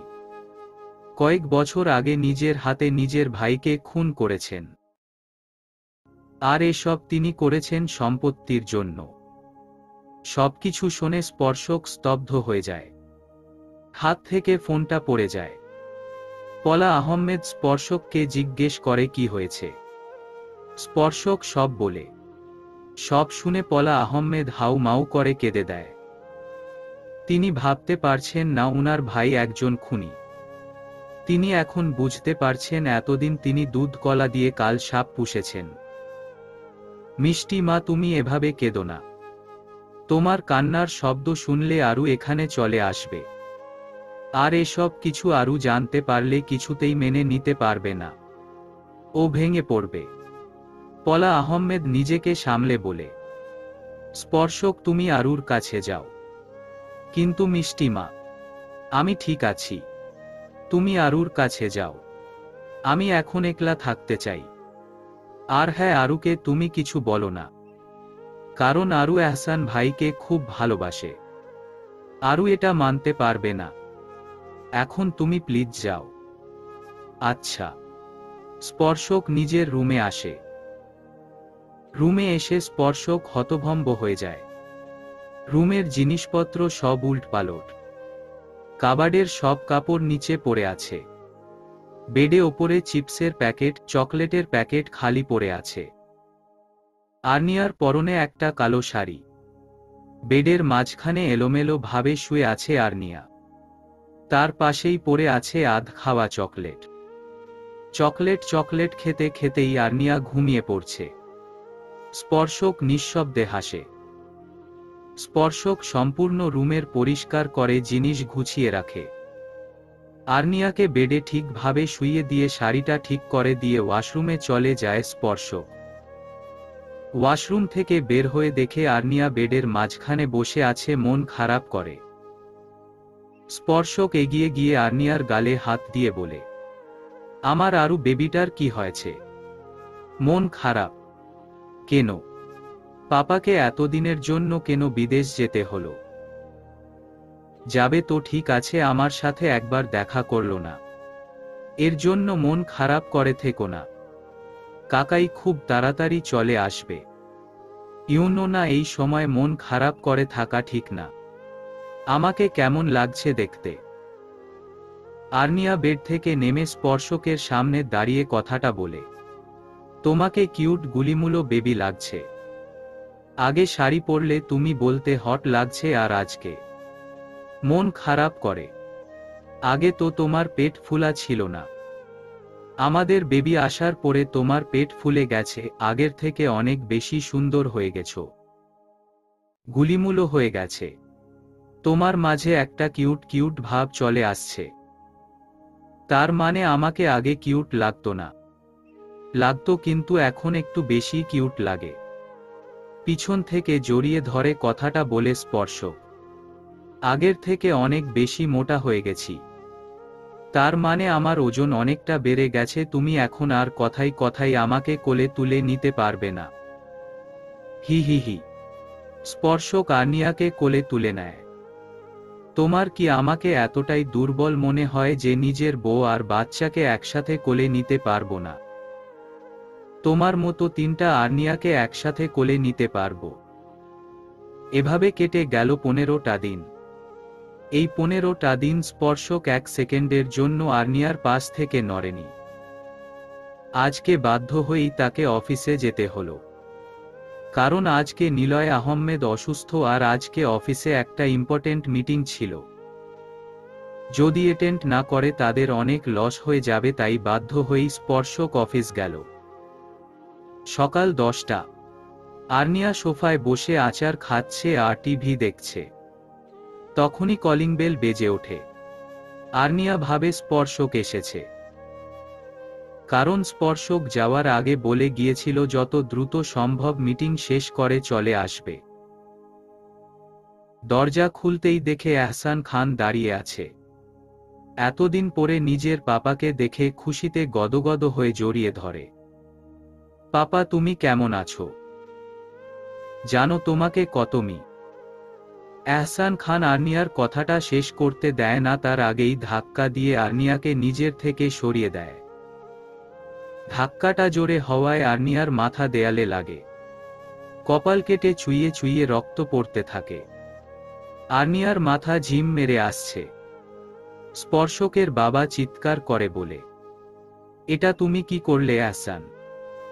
আর্নিয়ার মা আর্নিয়ার কাছে আসতে চাইলে এহসান খান তাকে ধাক্কা দিয়ে সোফায় ফেলে দেয়। এই তোরা ভিতরে আয়। এহসান খানের ডাক শুনে প্রায় সাথে সাথেই 5 জন লোক আসে। দেখতে একদম গুন্ডা গুন্ডা টাইপ। তারা ভিতরে প্রবেশ করেই আর্নিয়ার মার আর স্পর্শকের বাবা মার হাত পা বেঁধে ফেলে।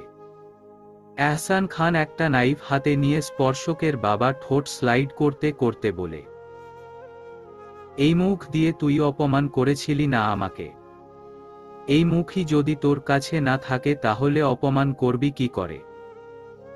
আর্নিয়ার মা চিৎকার করে বলছে, আরু মা, তুই এখান থেকে চলে যা, না হলে এই লোকটা তোকে মেরে ফেলবে।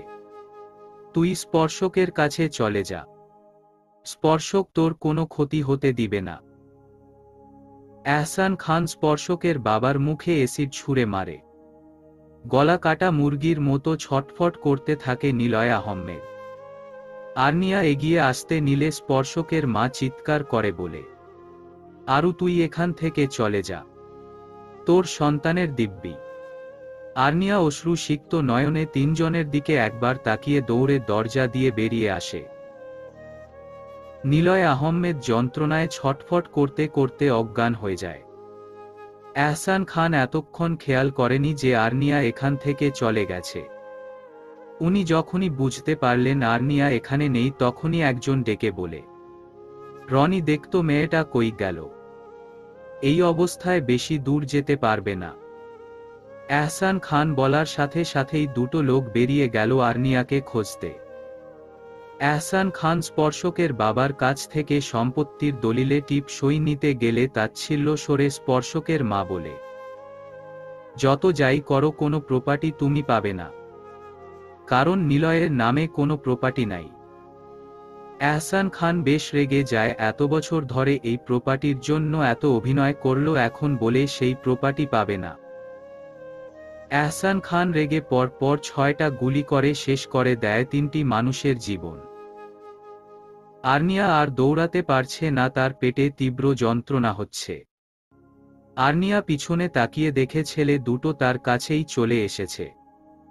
আর্নিয়া পিছনের বিপদকে খেয়াল করতে গিয়ে সামনের বিপদই খেয়াল করেনি। একটা গাড়ি এসে আর্নিয়াকে ধাক্কা দিয়ে ফেলে দেয় রাস্তার পাশে। আর্নিয়ার মাথা গিয়ে পড়ে পাথরের ওপর। বর্তমানে স্পর্শকের বুকে মাথা রেখে ফুঁফিয়ে কাঁদছে আর্নিয়া। স্পর্শক আমাদের সন্তান, একটু পরেই দেখতে পাবে, তার মানে আমাদের সন্তান বেঁচে আছে। কিন্তু ওই দিন আমরা কি করে বেঁচে গেলাম? তোমার তো মনে আছে তুমি অ্যাক্সিডেন্ট করেছিলে। ওই দিন আমার মিটিংটা তাড়াতাড়ি শেষ হয়ে যায় এবং আমাদের ডিলটা ফাইনাল হয়ে যায়। আমি তাড়াতাড়ি বাসায় যাওয়ার জন্য বের হই। বাসার কাছাকাছি আসতেই মনে পড়ে তুমি বলেছিলে তেঁতুলের আচার নিয়ে যেতে। তাই আমি গাড়ি থেকে বের হয়ে দোকান থেকে আচার কিনি। আচার কিনা শেষে যখন গাড়িতে উঠতে যাব, তখনই দেখি একটু দূরে অনেকগুলো একসাথে মানুষ ভিড় করে দাঁড়িয়ে আছে। আমি কৌতূহলবশত একটু এগিয়ে যাই। তখন একজনের কাছ থেকে জানতে পারি একটা মেয়ে অ্যাক্সিডেন্ট করছে।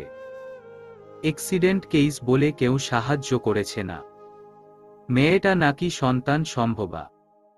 হুট করেই তোমার কথাটা আমার মাথায় আসে, আজ যদি এই মেয়েটার জায়গায় তুমি থাকতে। এটা ভাবতেই আমার ভিতরে মোচড় দিয়ে ওঠে। আমি দ্রুত এগিয়ে যাই মেয়েটাকে সাহায্য করার জন্য। মেয়েটাকে দেখে আমার পৃথিবী থমকে যায়। কারণ মেয়েটি তুমি ছিলে। আমি তোমাকে কোলে নিয়ে দৌড়ে গাড়িতে নিয়ে আসে। আমি দ্রুত গাড়ি ড্রাইভ করতে থাকে আর তোমাকে ডাকতে থাকি, কিন্তু তুমি কোনো রেসপন্স করনি। হসপিটালে নিয়ে যাওয়ার পরপরই তোমাকে অপারেশন থিয়েটারে নিয়ে যাওয়া হয়। ডক্টর বলেছিল তোমার কন্ডিশন সিরিয়াস। আমি অনেক ভেঙে পড়ি, কিন্তু আমাকে সান্ত্বনা দেওয়ার মতো কেউ ছিল না আমার পাশে। 3 ঘন্টা পর একটা নার্স তোয়ালে মোড়ানো একটা পিচ্চি বাবুকে আমার কোলে তুলে দেয়।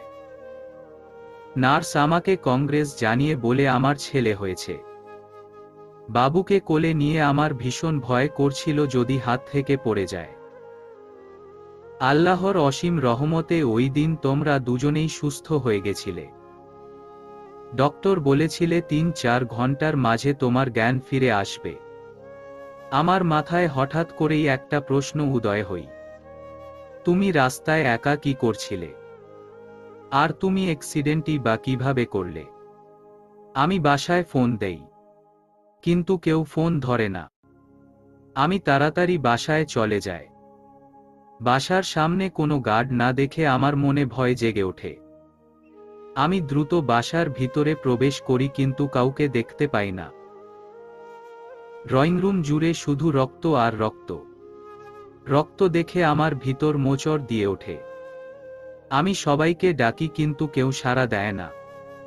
একটু এগিয়ে দেখি করিম কাকা পড়ে আছে। বুঝতে পারি করিম কাকা সেন্সলেস হয়ে গেছে। উনার চোখে মুখে পানি দিতেই সেন্স ফিরে এসেছিল। উনাকে জিজ্ঞেস করতেই উনি সব বলেন। মমো, ডেড আর মিষ্টি মাকে মেরে ফেলেছে আর তাদের নিয়ে গেছে ব্রিজ থেকে ফেলে দেওয়ার জন্য। আমার মনে পড়ে তুমি হসপিটালে একা আছো আর তোমার বিপদের আশঙ্কা আছে। আমি আবার হসপিটালে চলে আসি। আমি যেটা ভাবছিলাম ঠিক সেটাই হলো, এহসান খানের লোকেরা তোমাকে তুলে নিয়ে যায়। ডক্টর বলেছিল তোমার স্মৃতি শক্তি হারিয়ে ফেলেছিলে, তাই যে যেটা বলেছে সেটাই বিশ্বাস করে নিয়েছ। ডক্টররা তোমাকে আটকানোর চেষ্টা করে, তুমি কারো কথা না শুনেই চলে যায়। এহসান খান তোমার সাথে আমাদের ছেলেকেও তুলে নিয়ে যেত যদি জানতো আমাদের সন্তান হয়েছে। আমি আমাদের সন্তানকে নিয়ে যাই এবং নিজের মতো করে বড় করতে থাকি। আর এতদিনে নিজেকে প্রিপেয়ার করতে থাকি এহসান খানের সাথে লড়াই করার জন্য। এতদিনে এহসান খান তোমাকে ড্রাগস এডিক্টেড বানিয়ে ফেলে।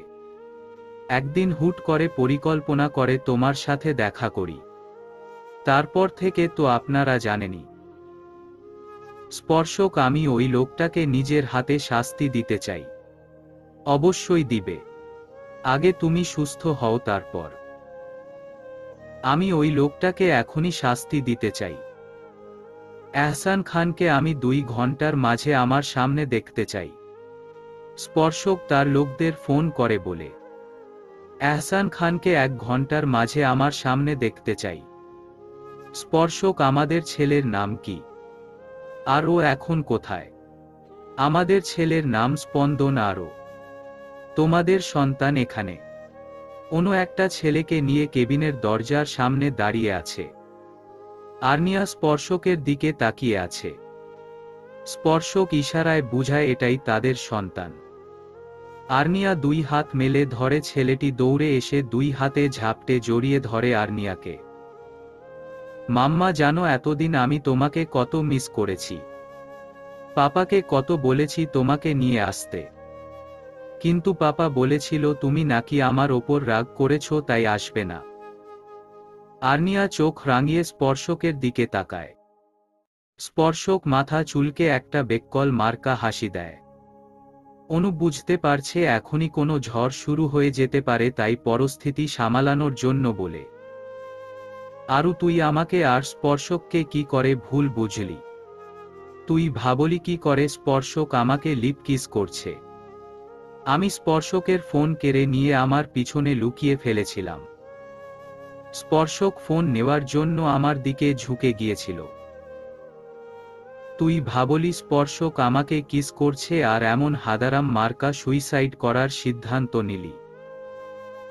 আমার তো তখন স্মৃতি ছিল না, তাই তোমাদের ভুল বুঝেছি। তুমি আসার পর থেকে স্পর্শক আর আগের মতো খেয়াল রাখে না। রাতে তোমাকে স্পর্শক বলছিল আমি সুস্থ হয়ে গেলে আমাকে ডিভোর্স দিয়ে দেবে।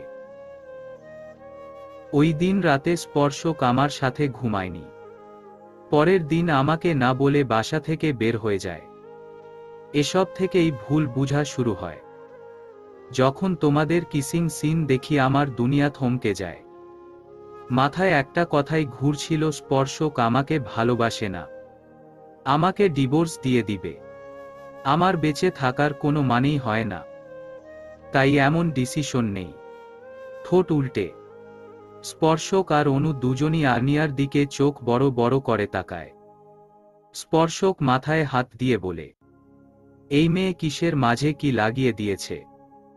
আমি অনু আর প্রান্তে ভাইয়ার ডিভোর্সের কথা বলছিলাম, আর এই মেয়ে ভেবেছে আমি তাকে ডিভোর্স দিব। ওই দিন রাতে আমি অনেক রাত পর্যন্ত জেগে কাজ করেছিলাম, তাই তোমার সাথে ঘুমাইনি। সকালে প্রান্ত ভাইয়া আর্জেন্ট দেখা করতে বলে তাই তোমাকে বলে যেতে পারিনি। ডিভোর্স কেন হবে? এখন আর হবে না। প্রান্ত ভাইয়া নিজের ভুল বুঝতে পেরে ক্ষমা চেয়েছে, তাই অনু প্রান্ত ভাইয়ার কাছে ফিরে যাবে। তোমরা আমাকে ক্ষমা করে দেও। ক্ষমা চাইতে হবে না, তোরা তিনজন সময় কাটা, আমি গেলাম। আচ্ছা। স্পর্শকের ফোন বেজে ওঠে। স্পর্শক ফোন রিসিভ করে জানতে পারে এহসান খানের গাড়িটা ব্রেক ফেইল করে খাদে পড়ে গেছে। পুলিশ ধারণা করছে এহসান খান আর বেঁচে নেই। স্পর্শক আর্নিয়াকে বললে আর্নিয়া তৃপ্তির হাসি হাসে। অনু চলে যায়। স্পন্দন আর্নিয়ার গলা জড়িয়ে ধরে বলে, মাম্মা তুমি আমাকে ছেড়ে যাবে না তো? না। সত্যি? হুম।